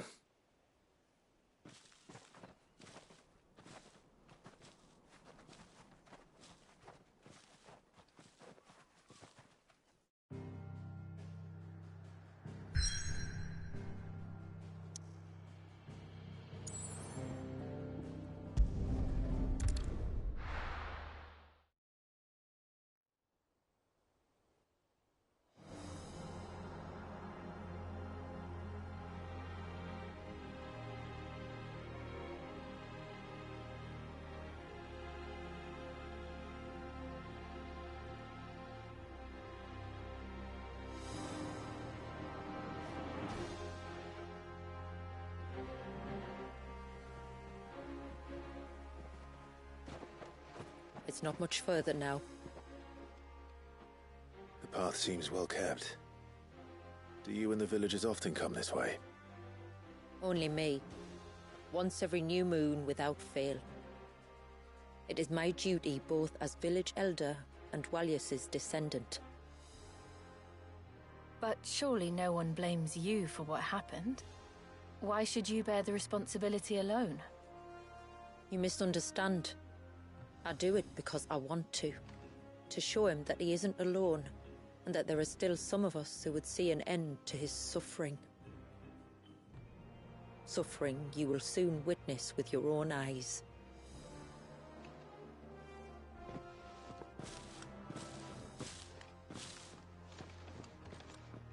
The forest grows quickly here. Left unattended, the path would be reclaimed in a matter of moons.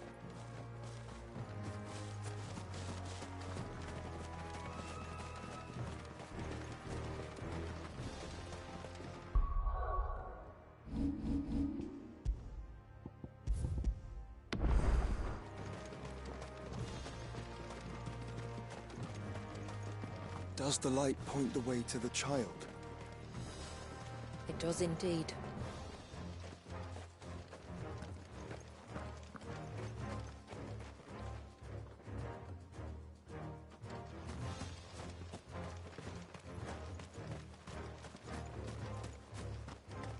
Look at all the droplets of water suspended in midair. Where they have remained untouched by time for 80 summers.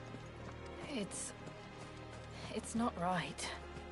No, it's not.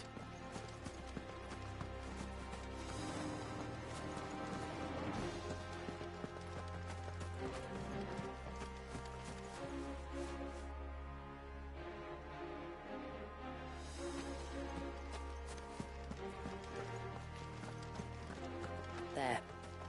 Up ahead.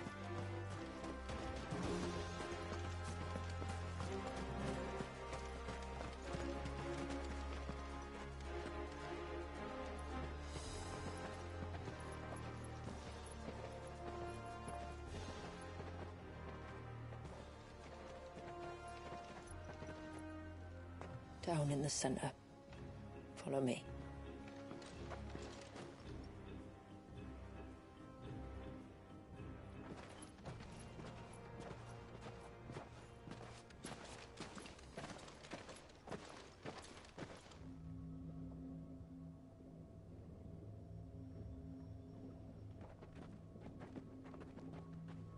He's still primed.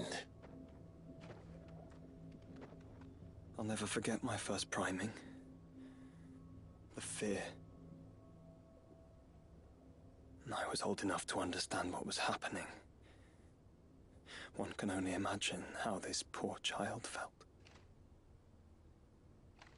He is the victim of an unforgivable sin. Committed by people who saw him as nothing but a means to an end. He must be so frightened. Then I'll ease his burden. You don't mean... I'm not going to hurt him. Contrary to the tales, I don't go around killing dominants for no reason. What if I told you there was a way to remove Wallace's icon? I tell you, you were a madman. It's hard to believe, I know. But it can be done. Though, it isn't without its risks. Part of the icon remains no matter what. So, it might still come to violence? I don't know. It depends on the dominant. I've seen things end well, and I've seen things spiral out of control. But I do know one thing. If we turn our backs on this child, there will be no end to his suffering. And I think that a worse fate than the alternative. Don't you?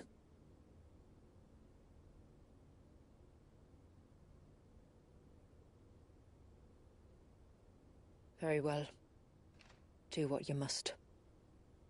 And whatever happens, I will own the consequences.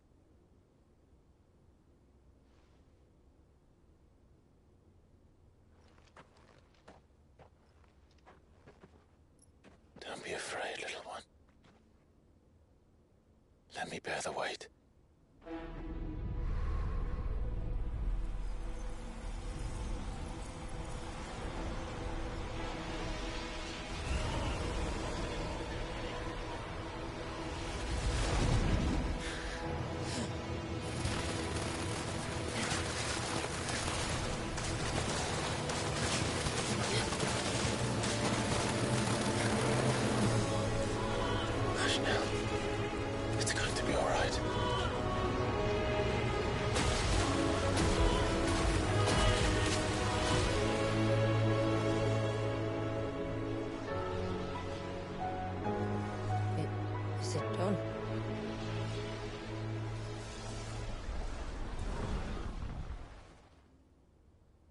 I think so. I can feel the icon inside me. But something's wrong.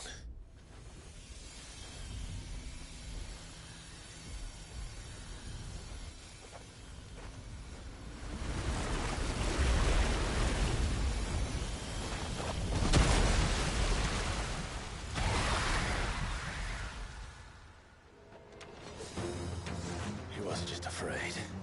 He was angry. All right. Let's see what you've given me.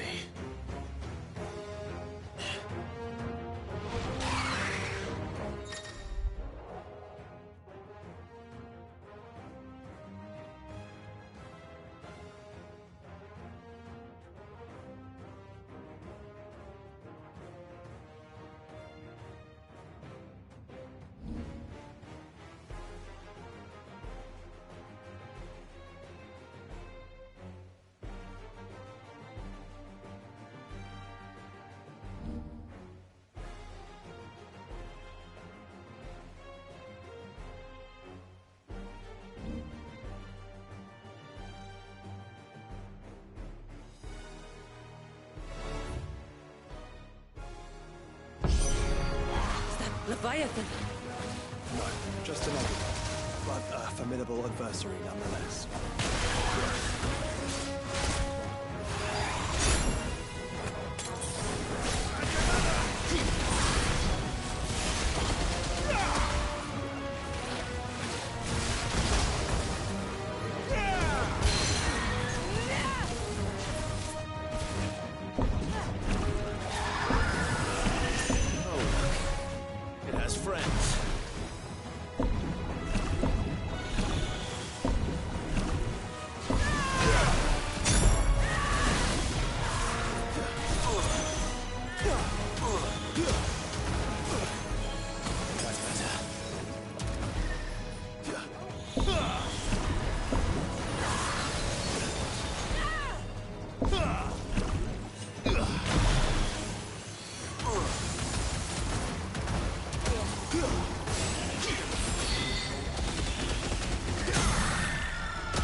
Is everyone all right?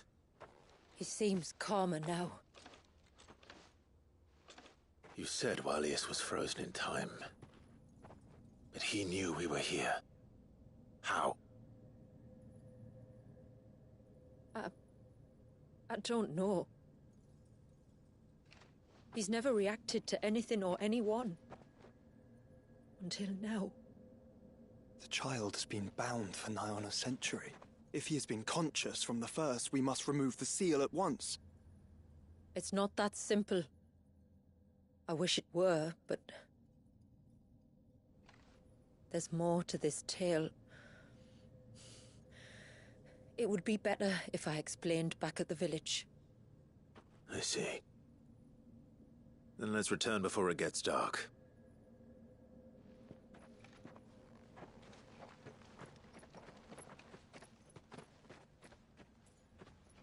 I'm sorry, Walius.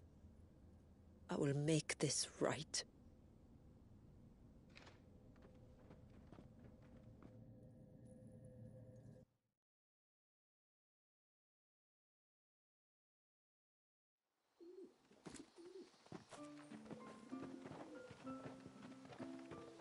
So, part of Leviathan is inside you now, is it?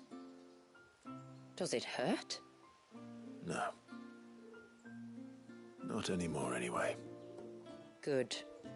Because I still have need of your strength. If you want to know the rest, we should head to the Witten Hall.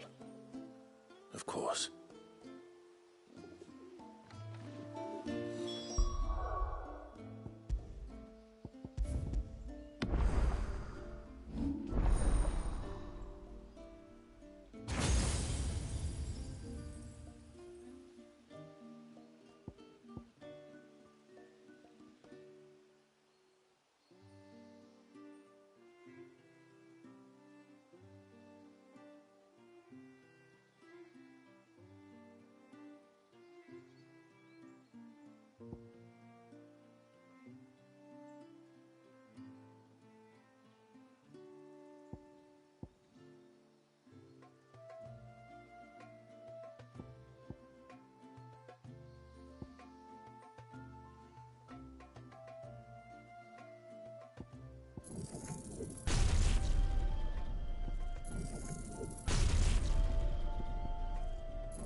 Bastard things.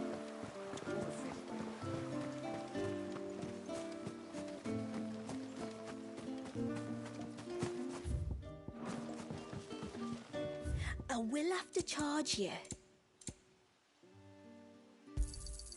May it serve you well. Here you are.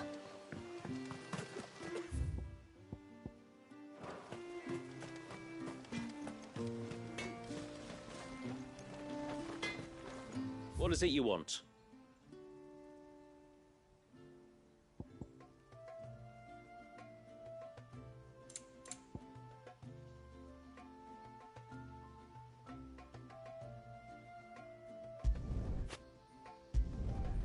Flawless.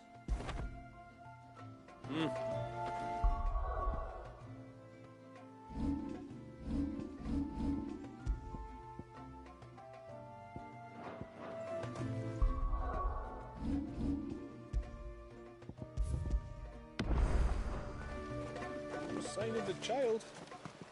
You don't think he's...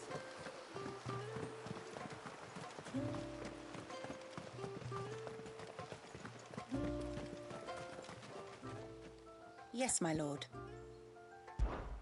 My name is Delina.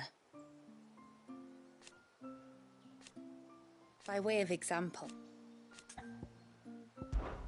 as I'm sure you're aware, the secret of the spell itself, so they built, and thus our story began after the fall of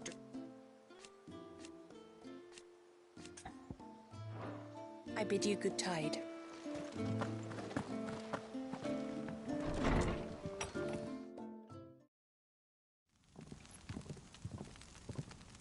To understand the spell which binds Walyas, you must first know who we are, and what drove my forebears to commit such an atrocity. This tapestry is our story, the one that brought us here. After generations of wandering, my people sought refuge in northeastern Storm, some 170 years ago. But in exchange for our safety, the Gregorian Church demanded we renounce our faith and branded us heretics when we could not. To be exterminated, as a lesson to others. And so was it chronicled in the Imperial histories, for anything less would have made the Church seem weak. Yet a handful survived. The few who did fled north and west, and in doing so discovered two things that would forever shape our fates. The first was an old legend, revealing how to make your very own Mother Crystal. But that's impossible. As they were soon to discover, aye, far too late. Our ancestors convinced themselves that they could recreate the divine if they could only find a strong enough heart. A living being capable of channeling torrents of ether. And the heavens provided. A dominant Walyas. They'd stumbled across a nostrum in an ancient ruin, which they believed could provoke a sudden outpouring of a creature's ether. They meant to enrage his icon. Leviathan would have destroyed everything, had our people not made their second important discovery. A means to stop time itself. Where did they find that? The Northerners had no such magics, or they would have used them. When our ancestors first arrived, the land was uninhabited, save for an old witch who lived on the highest peak. Her body had been consumed by the curse, a cruel payment for her long years of service to the Northern Thanes. So desperate were they to prevent the fall of Drake's Eye, they'd forced her to devise a spell to stop time. But Drake's Eye did fall. It did. When she finally perfected the necessary magics, it was already too late. As punishment for her failure, the Thanes exiled her to this forsaken place to live out the few days she had left. Knowing her suffering, our ancestors cared for her as best they could, and in return, she gifted them her spell. That even though she should die, her legacy might live on.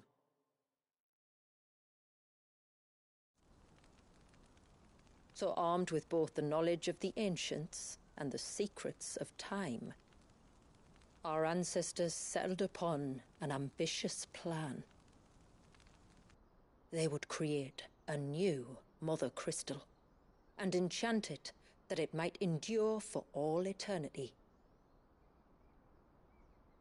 Thus would our people's wandering, our suffering, finally end, and prosperity visit us once more.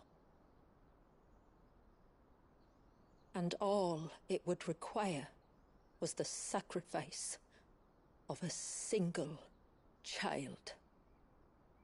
A small price to pay, or so they believed. Another victim of man's blind reliance on the Mother Crystals. So we know the seal source. How do we break it and restore the flow of time? Do you recall the Dome of Light on top of the cliffs to the west? Inside lie the ruins of an old temple. It was there that the witch built the Vare, a conduit of sorts that channels her remaining ether into the Surge. But it's been a long time since anyone set foot in the place. And now, there are others who claim it as their own. Then we shall go prepared for a fight. That said, it may be best if one of us stays behind. You think the village could be in danger? We saw the ether flow from Wallius in all directions, but only encountered a single familiar. There will be more. And should even one make its way here, I doubt the walls could hold it back for long. Then I shall stay. The Phoenix will see your people safe, tributary. You have my thanks. Very well. We should depart at once. I fear time may no longer be a luxury we can afford.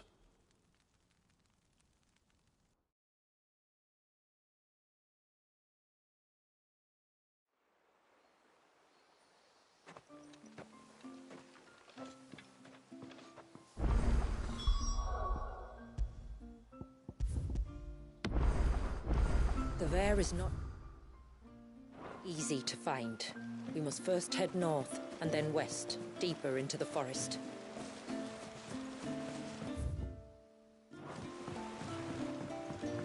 My lord, may I speak? There is a matter with which I would beg your aid. Of course, what is it? Please, not so loud. Something serious, then? Yes. I think we might have company. I was passing by the low gate when I saw a figure moving among the trees up on the cloak. At first I thought it must have been you or your brother, so I didn't say anything. But the more I think about it, the more certain I am that the figure looked familiar. And you're sure it wasn't one of the other villagers? Positive. I think it was someone from outside the wall who has found his way inside. Of course, it could just be my imagination playing tricks on me. I only caught a fleeting glimpse, and it might have been you or your brother. But if it is who I think it is, we cannot allow him to leave now that he knows we're here. Would you go and see? He won't try to hurt you, believe me. Given what lurks in the forest, the only one likely to get hurt is him. Very well. Whether the man you saw is who you believe him to be or not, we need to know. It may yet be someone else entirely. Someone who means your people, or my people, harm. Perhaps. Just promise me that if you do find someone up there... Don't worry. I won't draw my sword unless I need to. Thank you. Yamila, this man you saw, might he be the customer you told me of? I fear so. The customer? I'll explain later. Come on.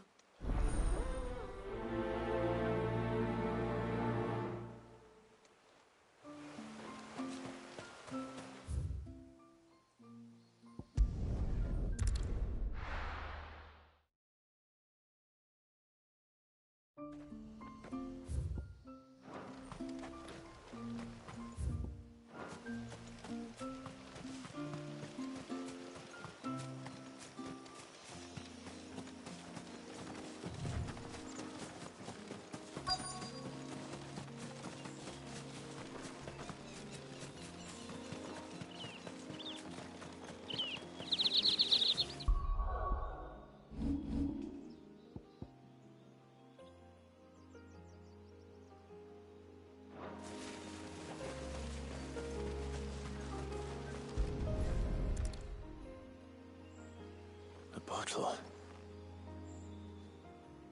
Breath of the arbor. Perfume from Sunbrag. Looks expensive, too. Who's there? Stop!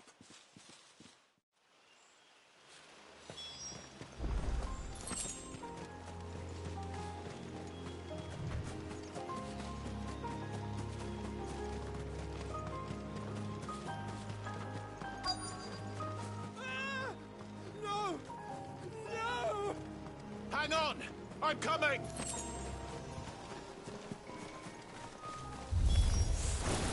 Don't eat me! I'll give you gut rot, I swear! Stand back. I'll handle this.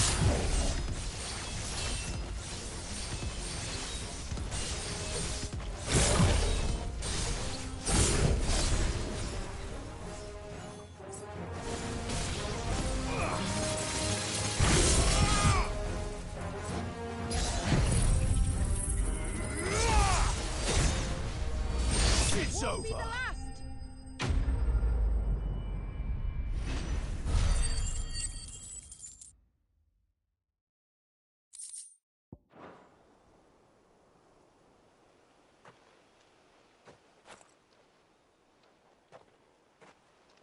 Are you all right?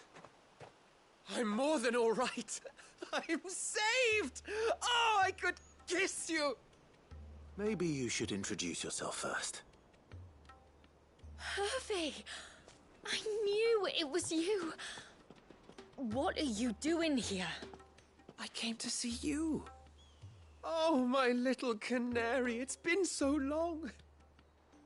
Thank you for saving him and sparing him. Who is he? Hervey, one of many clients from my employment beyond the wall. One of many clients? We spoke every night of our plans together. Whispered songs of love into each other's ears. And then you upped and vanished without so much as a word. I left you a note, didn't I? I told you I was sorry, but that we could never be together. That I could never abandon my family. And I told you not to look for me. How did you even find this place, anyway? The flame of your love was as a beacon in the night that guided me to you. Hervey.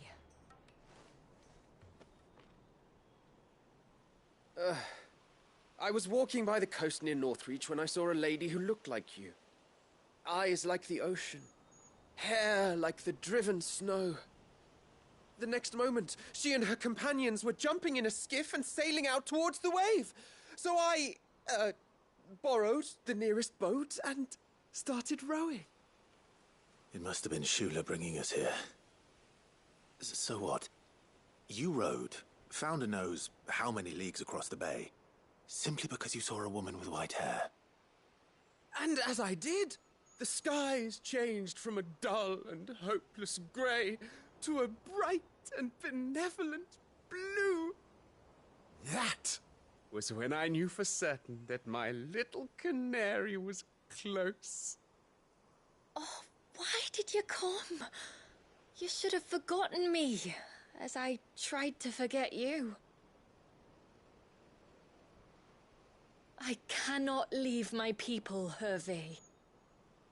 And now that you know about this place, neither can you. We must return to Haven and accept my family's judgment. I'm to meet your family. Oh, my little canary.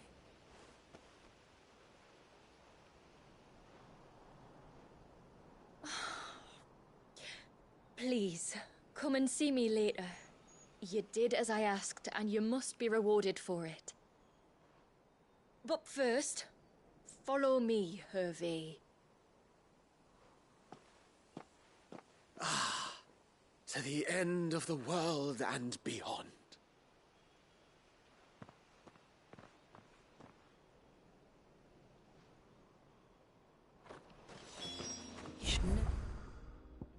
Never have found this place. How could I be so careless? Don't blame yourself. I doubt it. Anything could have kept that man away.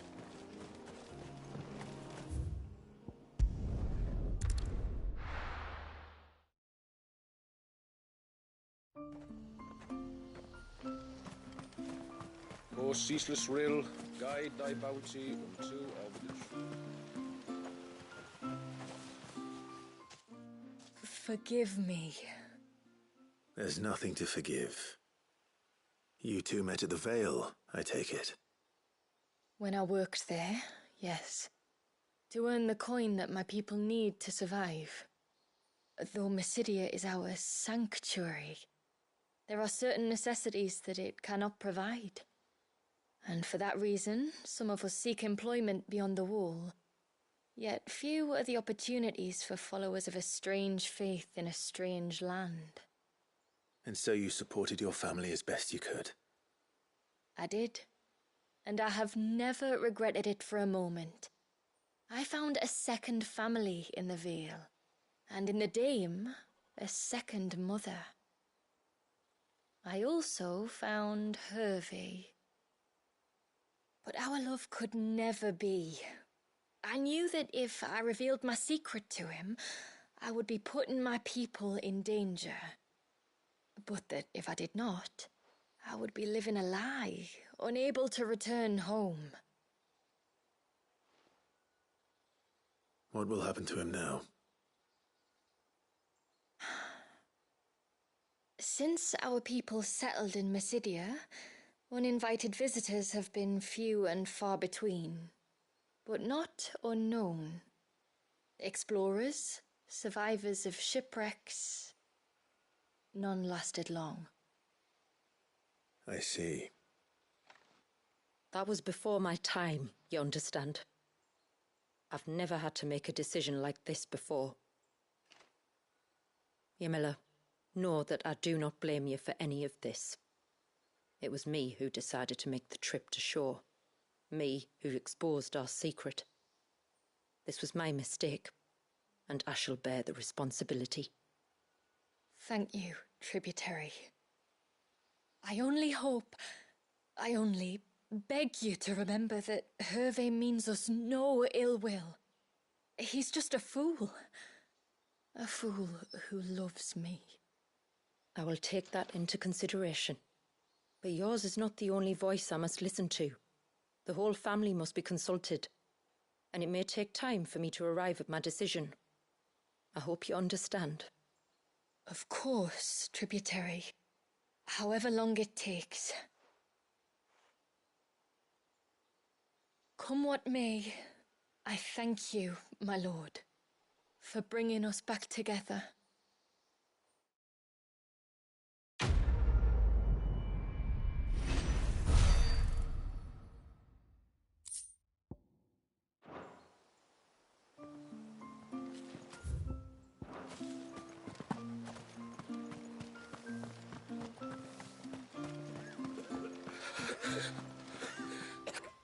Just try to breathe.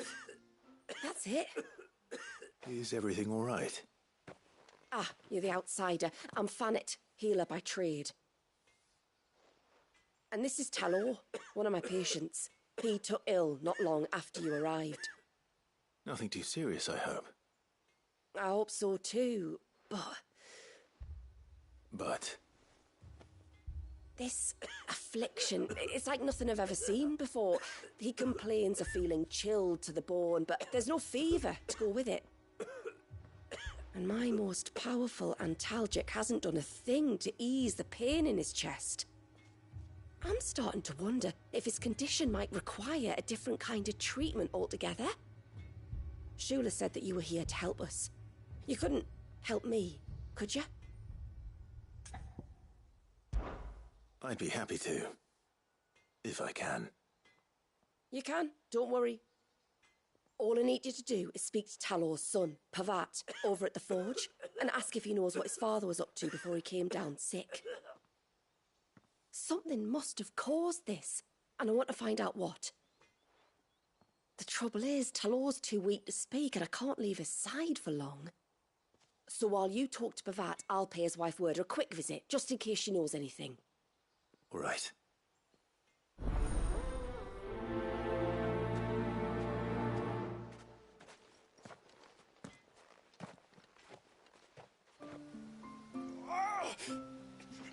Leave me be.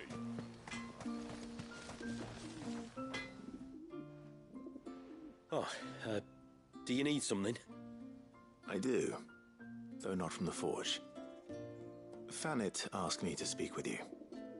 She's looking into the cause of your father's illness and wondered if you could shed any light on the matter.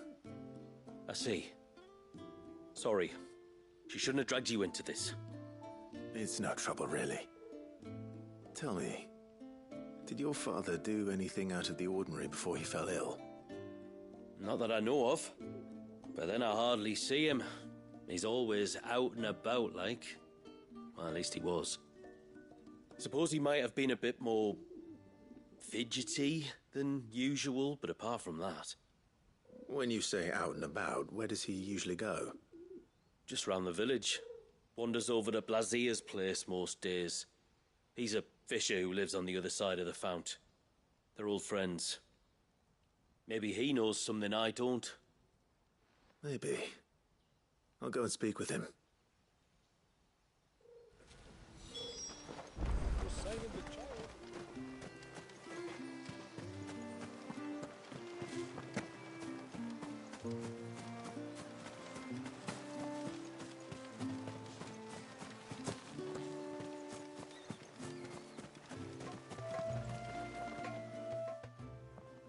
Greetings, stranger. What can I do for you? Your name is Blazier, is it not? Pavad tells me you're a friend of his father's, and that the two of you may have spent some time together prior to his illness. His illness? Talor's never been ill a day in his life. I don't know why he'd start now. Oh, Fanny doesn't know either. It was she who asked me to look into his recent behavior on the off chance it might explain how his condition arose. Oh, I suppose there was something that struck me as a bit odd. He kept asking about the woods. Did you see anything strange on your way back from the shore? Are you certain? Do you swear? That kind of thing. I didn't, of course. But he wouldn't let it go. It was like he was expecting something to happen. It was just a matter of when. Not that I know what. But he never told me anyway. Well, that certainly does sound unusual. And it might just be what Fanit is looking for. Thank you. Don't mention it. Oh, and when you say Talor, wish him the best from me, eh? Let's see what the healer makes of this.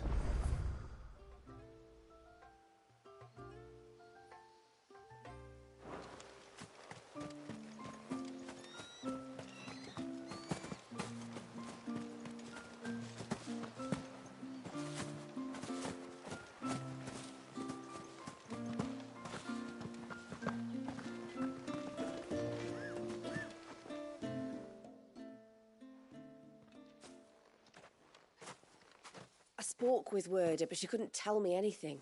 Did you have any better luck? Nothing conclusive. But there was one thing. Blazier, the fisherman, told me that Talor had taken a sudden interest in the forest of late. He kept asking him if he'd seen anything unusual there on his way back from the coast, but never let on what exactly he was expecting him to have seen. The forest between here and the coast. Surely not. But then... I can't say for sure. But I think Talor's illness might have some connection to the Tomberries. You may have encountered them during your time here. The small, scaly beastmen. And you think they may have caused Talor's illness? I do. At least in a way. And if I'm right, it's no wonder the treatments I've been trying didn't work. Oh, I know it's a lot to ask, but would you go down into Father's Fell for me? There's an altar there. And if my fears are true, an offering upon it. What is going on here? Please. I'll explain everything when you return, but time flows fast. I beg you, make haste for Father's Fell and take the offering from the altar. Talor's life may depend on it. Very well.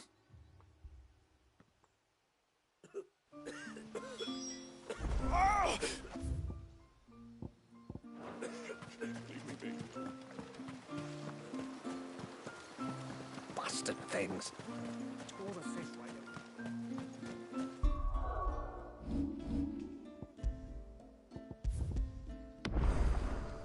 Oh, I never should have let him go alone. Hail, stranger.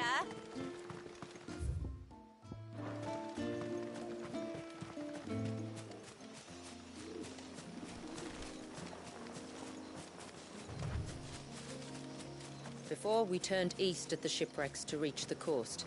Now we must head the opposite direction. Left it is, then.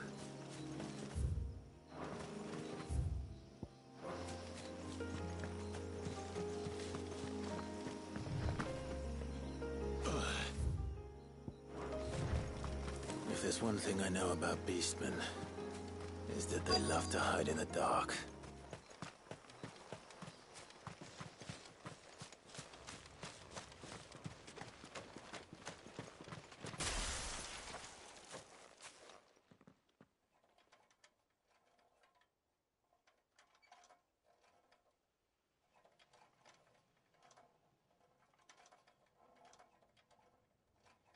What are they up to? Some sort of ritual.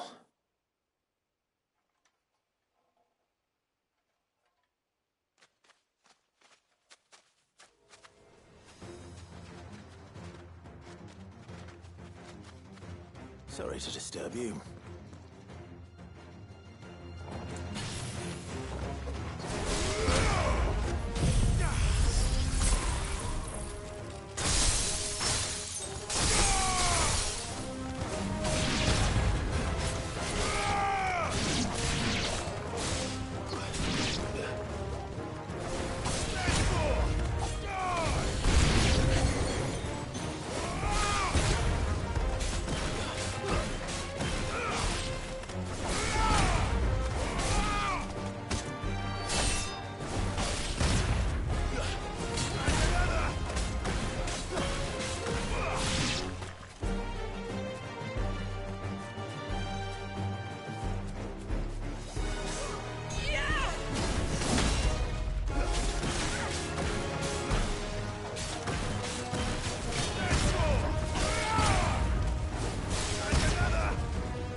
It's over.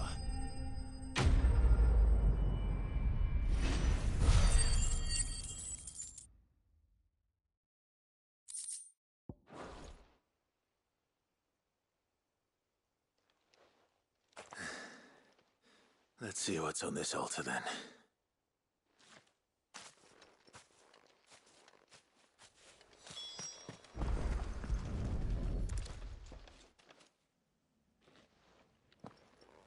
A silver chain. I doubt the Tomberries made it. This must be what Fennec was talking about.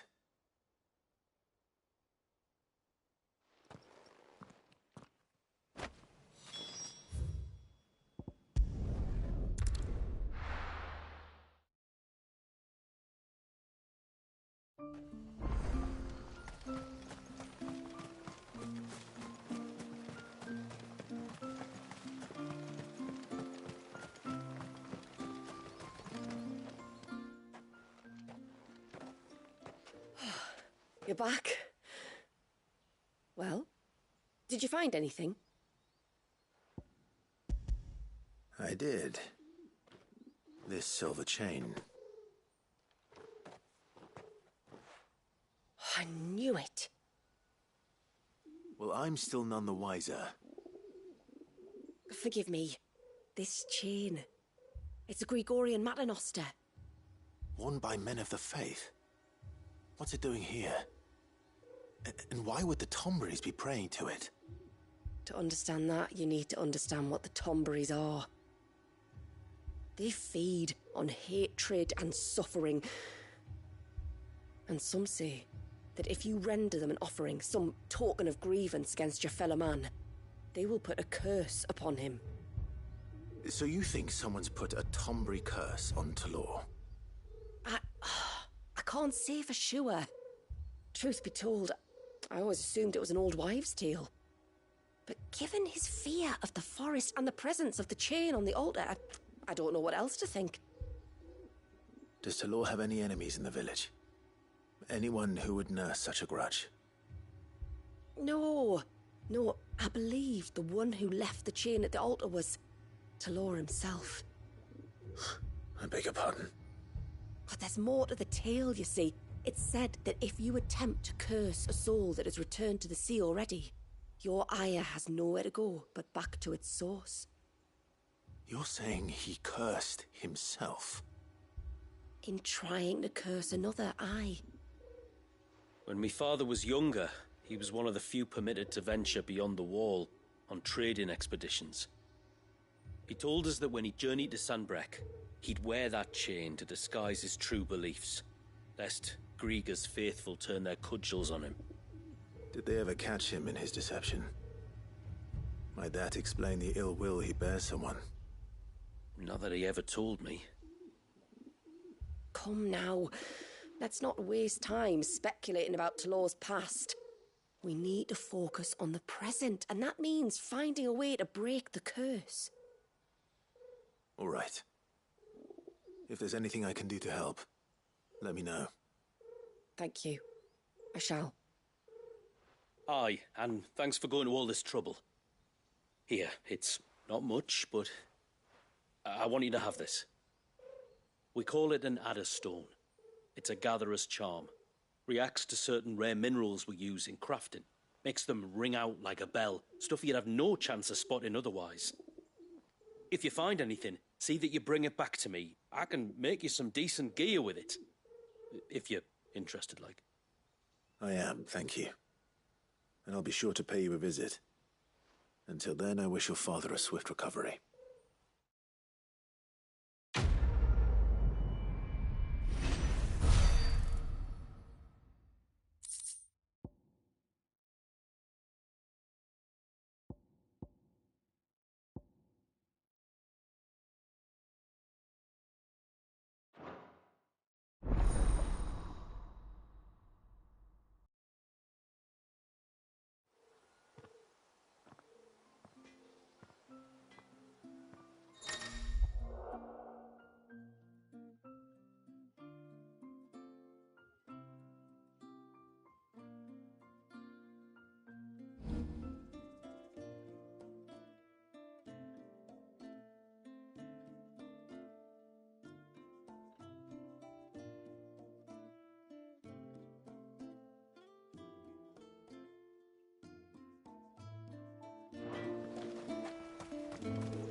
What is it you want?